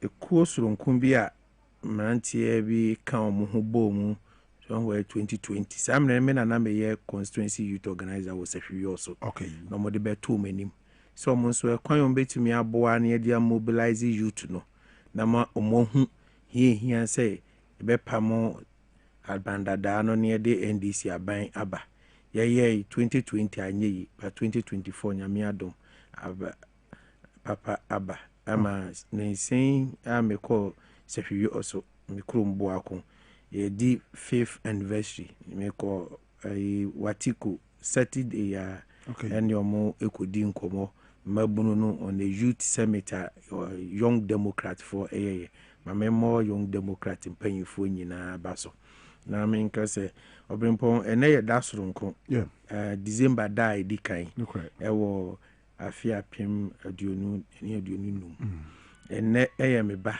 awodi kan ne birthday na na ɔsɛ kofi ti mamema na woda pa na men we hye sɛ Nyankopɔn ebeshira no no ama na ebe happy birthday to him 10th anniversary is good na me nua ma yengin community awa emra ndisi aban eba aban mu no na galamsey ho nsensem no akodru ni pompon so a na ese obia eya apaba efi sɛ aban dada no ɛyɛ nhwɛ han ama party mpanyinfo aban mu mpanyinfo ɛne party mabunu ɛte ɔmo ho gu mu ti ɔmo yɛ sɛ small scale for na ɔmo yɛ adwuma ne kakra no ya pamo ɔmo yɛ de tabo ato ɔmo so nanti no obi adwene sɛ ne yɛ ko ade afi de ɛda sɔre ya ade na ate sei yɛn konkɔti a yɛse party hia skanti ɛna yɛyɛ ne sa na nkomodi mu kura no yɛse yɛwɔ forest ni bi wɔ hɔ kura presidency forest tina baby akoduru no o ya ban foforo na wo ba o se otumi nya strategy a obetumi de asisa de na no because ye ba ye na Ghana ye quite break you no eye aduonu wotwe 288 your forest reserves no out of that no enye ni nyina na minerals ewom na the minerals wo mu ne de 44 de na say one way or the other no ya say hokɔ down emu nkunu de okɔhɔ enye yo Obrempong ya ka say a red zone forest no say forest guards na was bo ho ban yes a forest guard bi antumi nkɔhɔ de ntia antumi nkɔhɔ ne say omo yɛ adwuma wɔ hɔ no they are fully armed omukutatuo since 2023 eno mo jai bibia omo nye any law enforcement nti waba no abeto say ya de na obeye you have to hold the bull by the horn. Now say the obetumi aye bia obetumi ama waje forest ne back na watumi aye enya forested forest no o sa ban ne nti de di kan Tano Anwa Afawo Hills Jimra extension Anyaso East Anyaso South Subri Asinanyo Disiri and Almighty official tablet say can official tablet na anwa futu anwa futu ko area ntitem you abet almost operations be because so anwa futu atwemampo no I hold na ano ding no we say yeah to repossess all this and no ka ho na ma banete the National Anti-Illegal Mining Operations Secretariat NIMOS so mon coordinate all the efforts near nti wie ne hu say e was say zoning the whole country they are zoning to 21 zones a they air fight and 24/7 and ne o person who say the fight against illegal mining air course ye pa beside the miners they will tell you very intensive nti we know all fight with the military with the other security agencies no ade na koya adwuma de ti say na wo kan say da benkura na nkura ye de omo akọ school mu e be twere omo ekwan ye fa so to efom agudi because ya me dia mayen ye den ya ye dia aden na ye nkyere na ye mo hu se ade we se ne ye no nti wunyina na se opese oye bia ha ne ekwaje ntete ne ha na ho mrate nti na wo se ye sanso etoa so ye bibia fre no education sensitization ya no ya so ye no yɛfa to yɛ ho so sɛ yɛbɛkɔ mmeaeɛ a yɛyɛ mining wɔ hɔ na yɛne ɔmanfoɔ no akɔdi nkɔmmɔ yɛkɔ yɛne ahemfo yɛbɔ dwa ne akyerɛ ɔmo mu sɛ baabi a yɛwɔ siesie yɛa ne yɛtwa ɛho amena yes because ɛkwan a yɛfa so atu ɛfam agudeɛ nyɛ saa ɛne yɛtu fam agudeɛ na mpo yɛhwɛ a mmerɛ kwasi kɔkɔɔ ɛba kurom a ne yɛwɔ ɛfam agudeɛ deda ɔmo baeɛ nso yɛayɛtu biara na de nti na ɛnɛ deɛ adu baabi a adure ɔsɛ ɛbu yɛni ɛkɔhwɛ ne yɛhu sɛ baabi a yɛde akɔduru ne siesie a sɛ yɛtoa so siesie a ɛbɛduru baabi no sɛ yɛnya nsuo yɛnya asase na yɛnya hwee nti yɛdi saa nkɔmmɔ no na yɛayɛ ne sɛ dabi nsuo ne so deɛ obiara ni hɔ a yɛma ne krataa sɛ ɔnyɛ ɔntu fam agudeɛ wɔ nsuo so nsuo ne nkyɛn ɛna kwaeɛ berɛntuo no mu kwaeɛ berɛntuo no mu deɛ by law no na large scale mining companies etumi mine wɔ hɔ na ɛbɛma ne kɔba saa ne sɛ history no na yɛ mine wɔ forest reserves no na yɛn Ghana no yɛni yɛ mineralized data no wɔ hɔ nti sɛ company bi ɛba Ghana sɛ ɔpɛ sɛ ɔbɛtu ɛfam agudeɛ large scale company na deɛ ɔkrata ɔmotumi kɔ gye first bi ɔmo di kan de proposal akɔ na ɔmo akɔ gye prospecting license ana recognizance license ɛno na ɛma ɔmo kran sɛ yɛnkɔ hɔ na yɛnkɔhwɛ sɛ baabi a aban de ma yɛn no yɛbɛtumi anya bibi wɔ hɔ a na ɔmo two trenches na ɔmo kɔ na sample na ɔmo bɛnya na ɔmo akɔyɛ asɛnyi ti based on the geological data no ɔmo atumi make determination sɛ dabi yɛwɔ ounces sei ɛwɔ ha yɛ discuss sei ɛhyɛ mu a yɛbɛtumi ayɛ adwuma ne yɛnyɛ mfa soɔ saa na net yɛ bɛnɛ obi kɔgye PL a obɛkɔ no de yɛ mining deɛ demo koduru kuro ne so a akura na se hɔ a obiara ni PL ne prospecting license nti nipa ne hu minerals commission logo na ɔte dase abrawa ma ne kora so nti ɔmo wɔ hɔ no so nim ade kora mo se ɔwɔ ne krata da bi prospecting license ɛnyɛ mining lease ɛma operating permit nti demand on the prospecting license just to go and prospect say ɛhɔ na gold wɔ hɔ a ɛno ano no bɛnɛ obɛkɔ no bi ɛwɔ large scale prospecting license ɛno akyekyɛ mu tributary system na nkɔfoɔ yɛ galamsey na wɔtwe bia ɔgye ne kyɛfa nti na wɔ sɛ saafoɔ ne nyinaa yɛ clear mo na forest ne mu no ɛna abandada ne de 2462 LI 2462 baeɛ na history wɔ ho ne sɛ nam sɛ na yɛayɛ ni mineralized areas nti companies bi mu baeɛ ɔmo kɔyɛ prospecting ɛkɔtɔ mu mu hu sɛ vein ne shell no bebre na ɛkɔ forest ne mu ti saa mmerɛ no the mpanyinfo ɛwɔ hɔ ne hu sɛ ɛwɔ sɛ ɛyɛ mmara bi a ɛbɛ guide because kwaeɛ berɛntuo deɛ ɛne kura yɛn ɛnkwan nyinaa nti mmara ne sɛ ɛbɛma obi large scale license kura ma na mine in the forest forestry commission for mo forest entry permit na mo hwɛ sɛ saa for no mo de mo mining method naba minerals commission sɛ mo be ma operating permit mo hwɛ sɛ ɛkwan bɛ na nipa bɛkɔ akɔyɛ adwuma no hɔ de di kan ontumi enye processing ne wɔ hɔ mining method ne yɛ either underground open pit or open cut ɛno na obɛhu sɛ yɛ tete bems ne saa na yɛ kɔ ba bia vein ne da na yɛ adwuma kɔ hɔ ne bi wɔ nso a underground ne de create portal na ye decline echo na ye cross cuts efa nkyɛnkyɛn baabi a scan won na sɛ ye mining no efa hɔ ɛno no ɛkɔ fam a baabi a wo yɛ adwuma ne pɛ na mmom MPP for by na 2462 no ɛma mpanyin akwanya bi o sɛ in the name of national interest no obetumi ama akwanya amankɔfo akɔ forest mu agora mpanyampa yehu yan sɛ mpanyin ayɛ sampa na fe the MPP mpanyinfo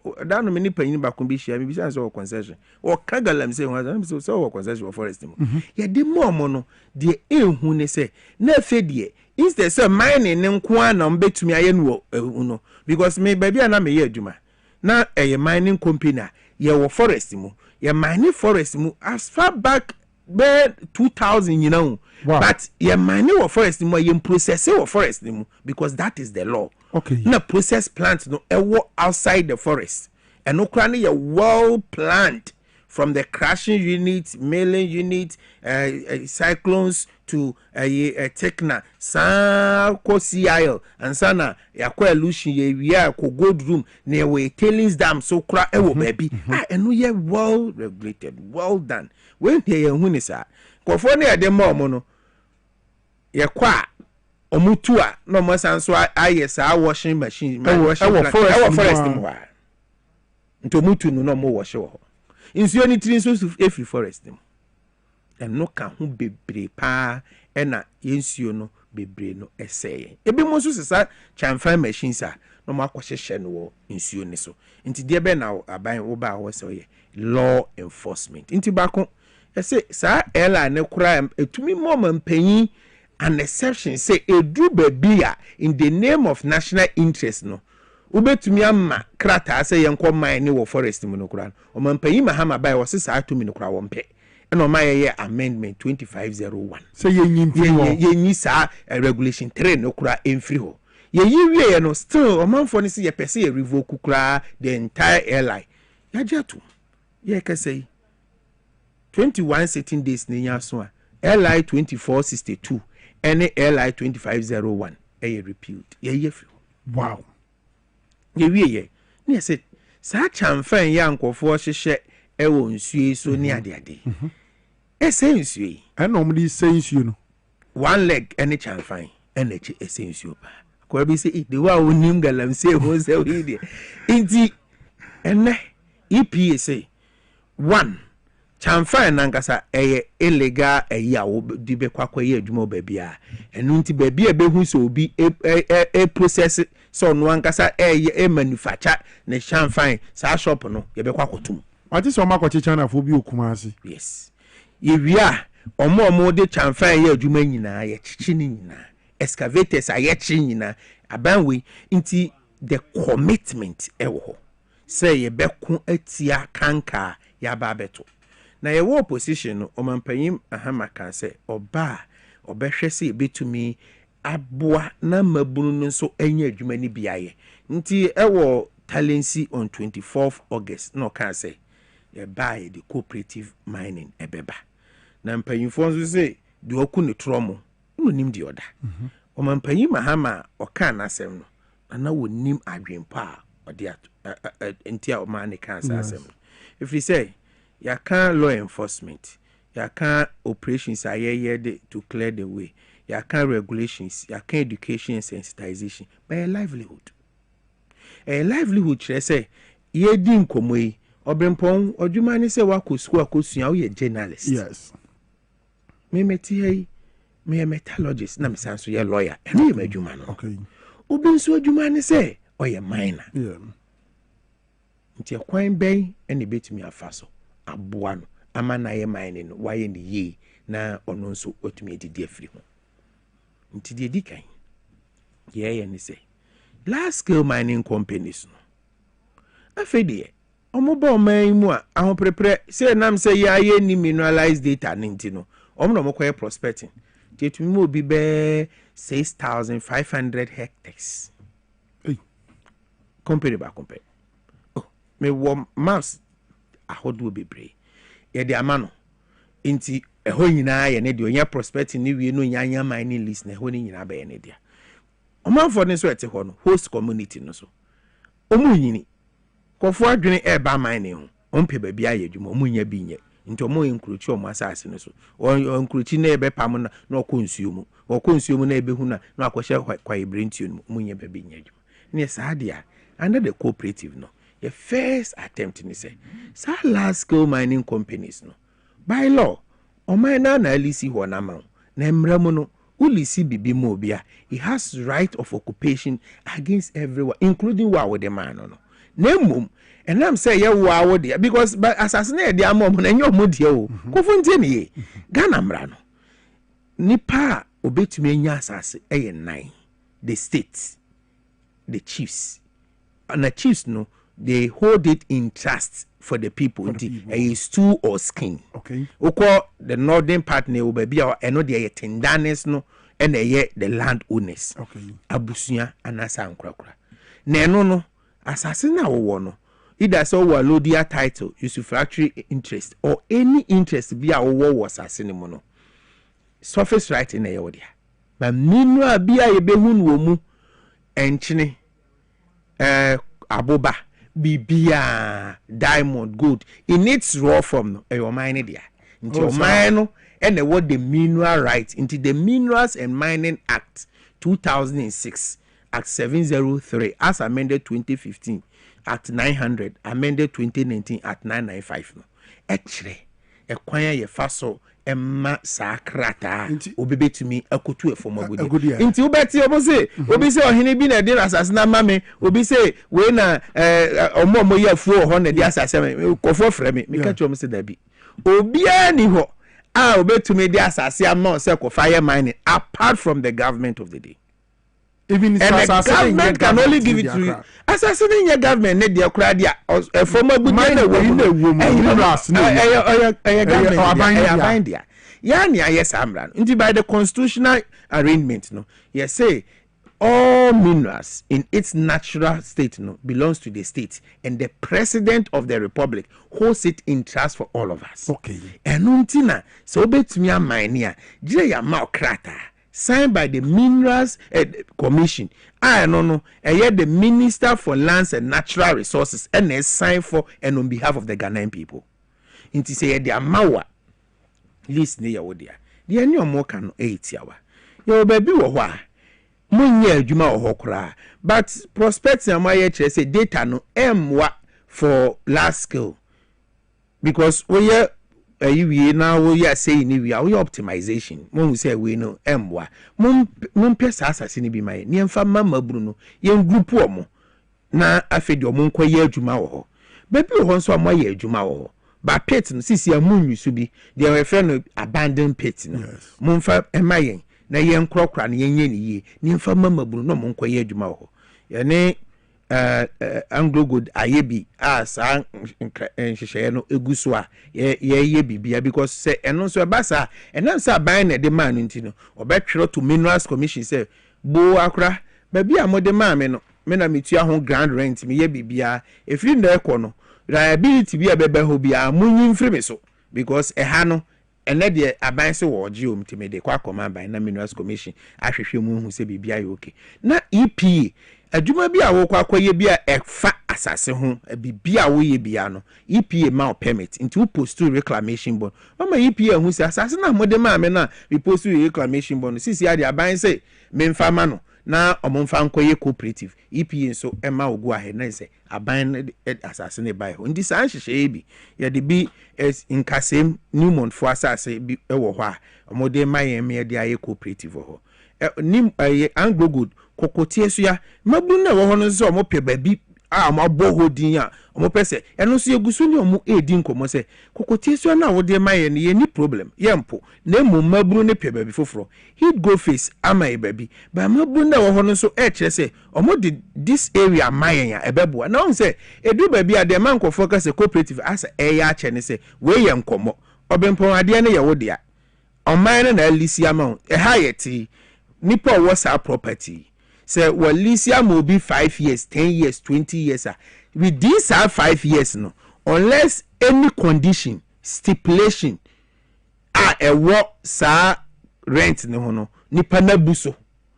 Until that no on to me yahoshe need for the 5 years na dia man sanity inti companies na o man no edi lease amomo bi o ya ratify bi on so enya ratify at the time na dia amomo no until some be bu airline na ye de regulate omodwuma ne ye no ana say mining Minerals and Mining Act no so no ho ne ye omodia inti ye wo say ye ne omo esi nkonwa na yehwe Minister for Lands and Natural Resources Honorable Kofi Boa sadie we ehia ne pa meti he na mene ni secretary din komo ye kase ya wasa throw letter ama last scale mining companies ni bi o say no munsamra ne ni komo na yenhwe se ye betumi enya bia bebre ne etumi de ama mabru no se ne be ya ebetumi ama aban so eho atono na ye kwaye brentuo no ho atono yensuo no so eho atono nti ye yisa de ye ne large scale mining companies ye ne so everywhere a lot of the places no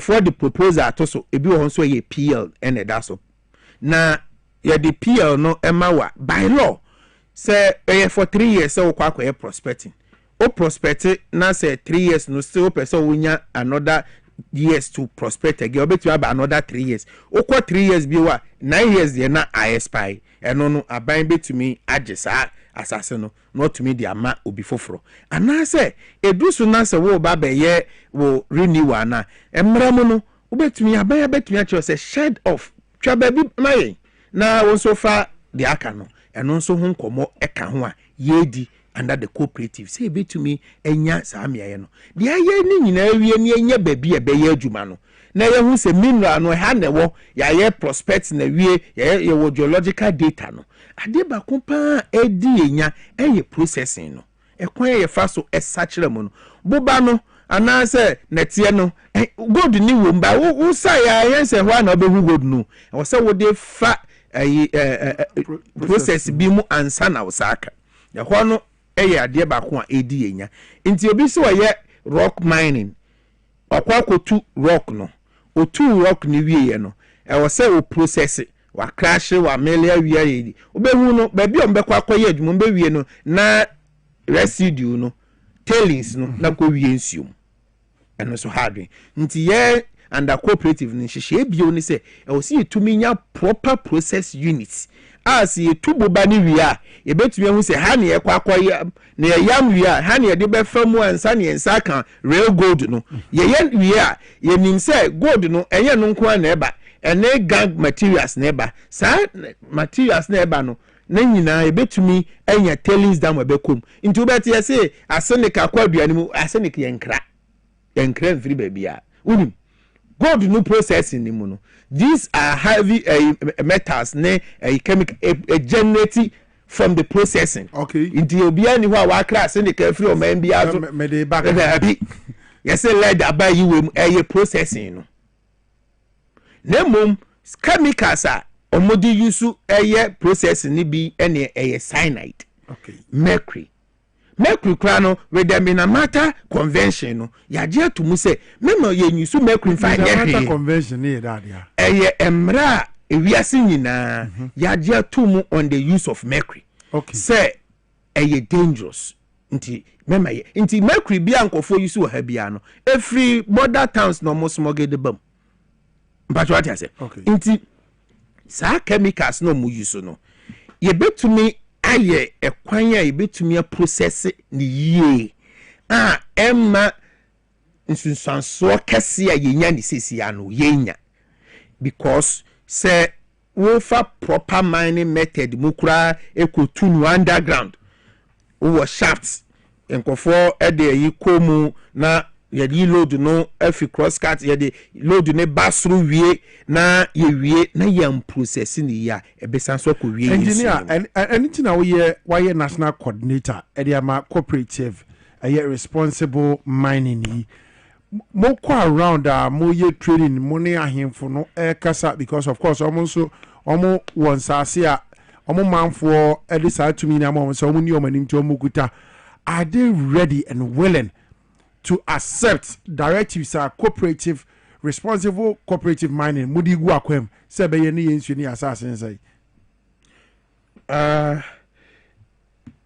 make us say yes and no change ya dia air pa especially miners no o my ya dia be for so many years okay oba also obesesa no me kai me ko takwa na meni omudi nkomo omoye rock mining brahabebo me shaft me kwa pinto shaft akọ gangway akọ almost all the active shafts I water kwa makọ na meni omudi nkomo eketro me say I think say kwan am ofa so eyi mo all ne de perfect because mo sense you mo nyehwe ade ba kwa aka processing okay mo say engineer say ma oni ye kan de e processing no ye will be ho no sponsor get to no sponsor we ye wi a load no ono so tailings no ye ton nti tailings no ye wo companies wo Ghana ha especially Burkina Faso bi mu aba ha na Burkina Faso leaching no omoti ase munim yesin Ghana Faso ni bebre om no moto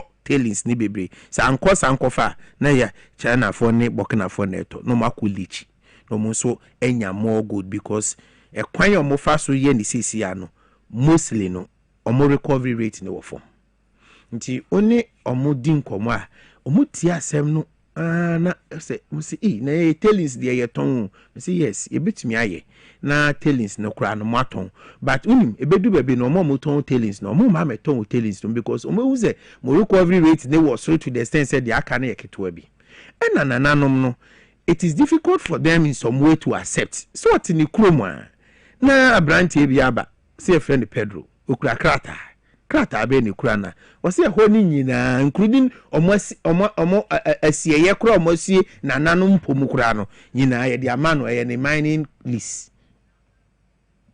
asemeni nkomo be na ni edi nti ye ni omo because when ni omo ankodi nkomo a ubewie no ade na obo ye no mo ntiase nti ye ni omo edi nkomo mo hu say this is how the cooperative mining is about okwa ebi mu ehia ofeso hwe me mfa se munsie there was one community ekwaye nche bia koforisi dabi eye cooperative responsible aban ne deba baye de ye mpe mining wa omo adwenkyere no nti saa no ye mfoso okay ebe koso ne omo aye engagement but sanity you don't have to force it on the neck of people say chinchina ye pese ye cooperative mining wo ha intimopio mompio ye baba ye dabi are they afraid of the dangers of the say the waka no pen no hu sunsun na wonso okay ono wote ne metem ho no eho wo dua ni buro wo dua ba yire bibia wo tumi dua bi di what who say the next agenda ye the galamsi ase no e na wo be ka chen say wo this responsible man on tiase ye o chire mu saa na okohu pempenso no anase wo ye bi wo baby na wo de ho pictures ne bibi a chire mu se na mo kan de a se na tie de a mpajo de ze na we nu so no ye ne ti se botaye na ye miensa se betumi aboa ne atu galamsi ase se betumi aboa ne mamaburu na adwuma na se betumi aboa na impatamu bia ye be cooperative ne bi no omo ho no so enya adwuma ye oman ehonu so atumpon nti ye nhihye ye mu no say ye cooperative a sponsor na promoter local boys obombe ba ye adwuma wo ho ne yinyina ombenyo mo chefa ba yenya saade ni wi a wo se pay for to bi to ho a community na nkasa ye de betumi atu dimpon from the process a benya from the mining wo se etumi nya bibia sabe be ko nananom ho enya bibi to ho a se wi adwuma na eya asase na yetu ade na fiso ye betumi akwa kata akiri ni etumi adua no ban ne anoma foforo ewo so because ade ba ko ewo mu ne se let me share minus na me ne omo kan me se nti mutimu nyeden asase pa wo ni portion ni bi wasi dan yesiso a na wodi otito sa asase bia na wabɔ kofi aguso a wo wie ye kura won kata so wo fa wasaja pa odu kro ni mu a se nkofo aye adwuma wo ho se be mo moti krom ho nyi yo bia na nya mfa so ofiri wadwuma na wo ye no nti se wo wi a adendi no wo so bi ba etumi koto sa petin no because of wo sika wo nyinti wo wi ye no doza when D7 bako D8 bako even D7 bako kra betumi push nti wo ye adwuma na doza di wachi wo push bibia wie ya kata so na adwuma no so ye na ebi mo ema ne ye hu ebi Adwempo ni se baby a ye mining bia no se be chemical wo enye na ntisa eye baby a ye process no okay ena empen bebre no eye chemical ba ho even mercury no enam se ne board na ye smoggle ayi nti no process no be ye ni nyina hu mercury wo mu until the last part na ode etch ne concentrate no ne black no I want to introduce mercury. Okay. Inti eya na times no so bi ho na exaggerated but be it as it may no enya de pa so be kwa funtum obi ho kra na sase odua no ba na nsem ho na menya akọ panyifo bi mo mayo mo oil palm plantation amante bi fa excavator mo kotutu ni nyina agu onka ho ye ni hu nkobo ne akwakoye sa inti basa ha adwen because ono no sa oye pam na oye no eho no be didi afri won so no ope quick money and ase why ye bibia hu say e ho sika wo tena se na monka tete mining na omo ye ni nyina large scale mining companies ni nyina by law no surface right no eye omo a assassine ye omo their family stool skin and individuals surface right ni omo there so you have to get the social license e kwan be na obefa so nya obi ho betua compensation ebi ho kura betumi ni na ko agreement say assassin ye wo dia ye hu say deposit ne so wo ha pa unim ye ntua oka ye betua oka kakra bi as compensation ne mu ye de obeka ye mining ye sharing formula ne ho sa na me propose for this cooperative say assassin wurafo no si ye register cooperative na ye form nka ho nti me ma obi ate ase no this is how it is. O pesa woje license now the year mining na ye mining might tag me no pe ene wo Ghana ha afi ne pesa did the third part a third one ever a medium scale a large and small scale no asase kese a obetumi nya at a time 25 acres but obetumi nya no be times 3 or 4 or 5 and no ka hunti na isusu se wo se the medium scale eba she mfimfin dan say small scale no ya multiple onya abako odi wie ya wo se da bi ha ni so nti wo ye bibia wo ye ntentem o wi da oda wa no oni krata ho no wo ye ni bibia ope nti ya na pese the medium scale sa small scale no obetumi apply as individual or as cooperative na ye ka ho asem no by law say ye the cooperative eto kuobidin so a e was say you register with the Department of Cooperative no man mu no obetumi register with business e won bia mienu either with the Registrar General Register of Companies and also with the Department of Cooperatives when it is cooperative until we register we are normal business certificate so business certificate no any the be application to the Minerals Commission for the mining license na mining license na the be ma no na eno be offer aban na de ma nti signed by the Minister for Lands and Natural Resources now also was stamp so sa eno no na de be ko EPA ya de ko EPA na EPA for so ahwe ya reclamation plan ya mining method the kwan ya be so na ono so plus the mining license no na amount Environmental Protection Authority for omo permit because I assase see e be yusu nsuo ho a ye de no so aka ho ne akọ Water Resources Commission for ne nso yakoje permit no wonya we nyina wia now they are bomb now sense they are Minerals Commission and sania ma operating permit nje ya nkofo bebre ba momentum obo se nipa no ba no wakoje just the offer letter Minerals Commission can na mo do le krata we do the krata and so be kwa hwemu no na just an offer letter any kura no e be also kura mpo bia na prospecting license pe any kura no ye PL no we nya operating permit because ansa na ma operating permit no ye wo no ma bia ye be hwa ansa so no matter documents akuta so operating permit nka one that be and ye friend digging permit and also operating permit nka ho because operating permit you be say when na ye mining engineer wo when na obehwa wo explosives so when na ye geologist wo the behwa sa no mani nyina nsa na the operating permit na ma because people must be held accountable for the operating permit because eno na ma okwan ema otumi tu form eno na ma okwan ema otumi ye adwuma nti sa no ma we nyina bebre na entanye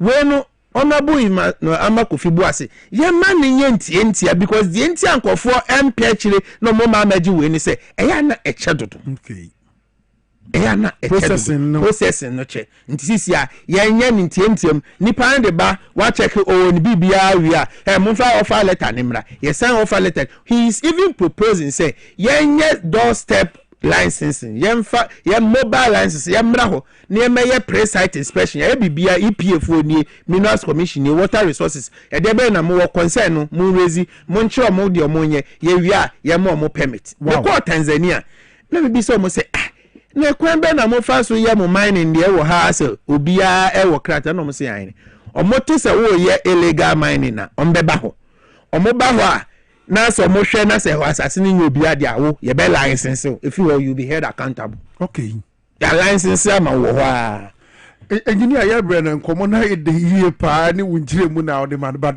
ya brand so enya aso awie per your experience e wo mining mu se wa ye adwuma kra de ma mining company da na sesi wa be national coordinator ediama cooperative responsible cooperative mining ya ka say for this month ubekuta say DVA ma recommendations bia ubetimi dia kan ho say e wo say ye mining ye nhase ye nkyere mofra na mfi beye bia JHS na say we say the beye omo benya a fair idea of mining no ni operations na omo nyini a omo beye omatimi aye no kwan so meye say wo mo ni mo hwe wo ma nyina du ba bia omo kon adogalam say ne say ne tunu basa basa ne wie anafi ne de kwashe omo kon Obrempong me no ya adwen say e wo say normal bi wo ho a etumi kire mo fra ne ntem no mu hu ne ntem mine ne ne law okay I say etumi eboa me wie secondary school e ko GSTS na me JHS a me ko proprietor ka kire me say me ko mining engineering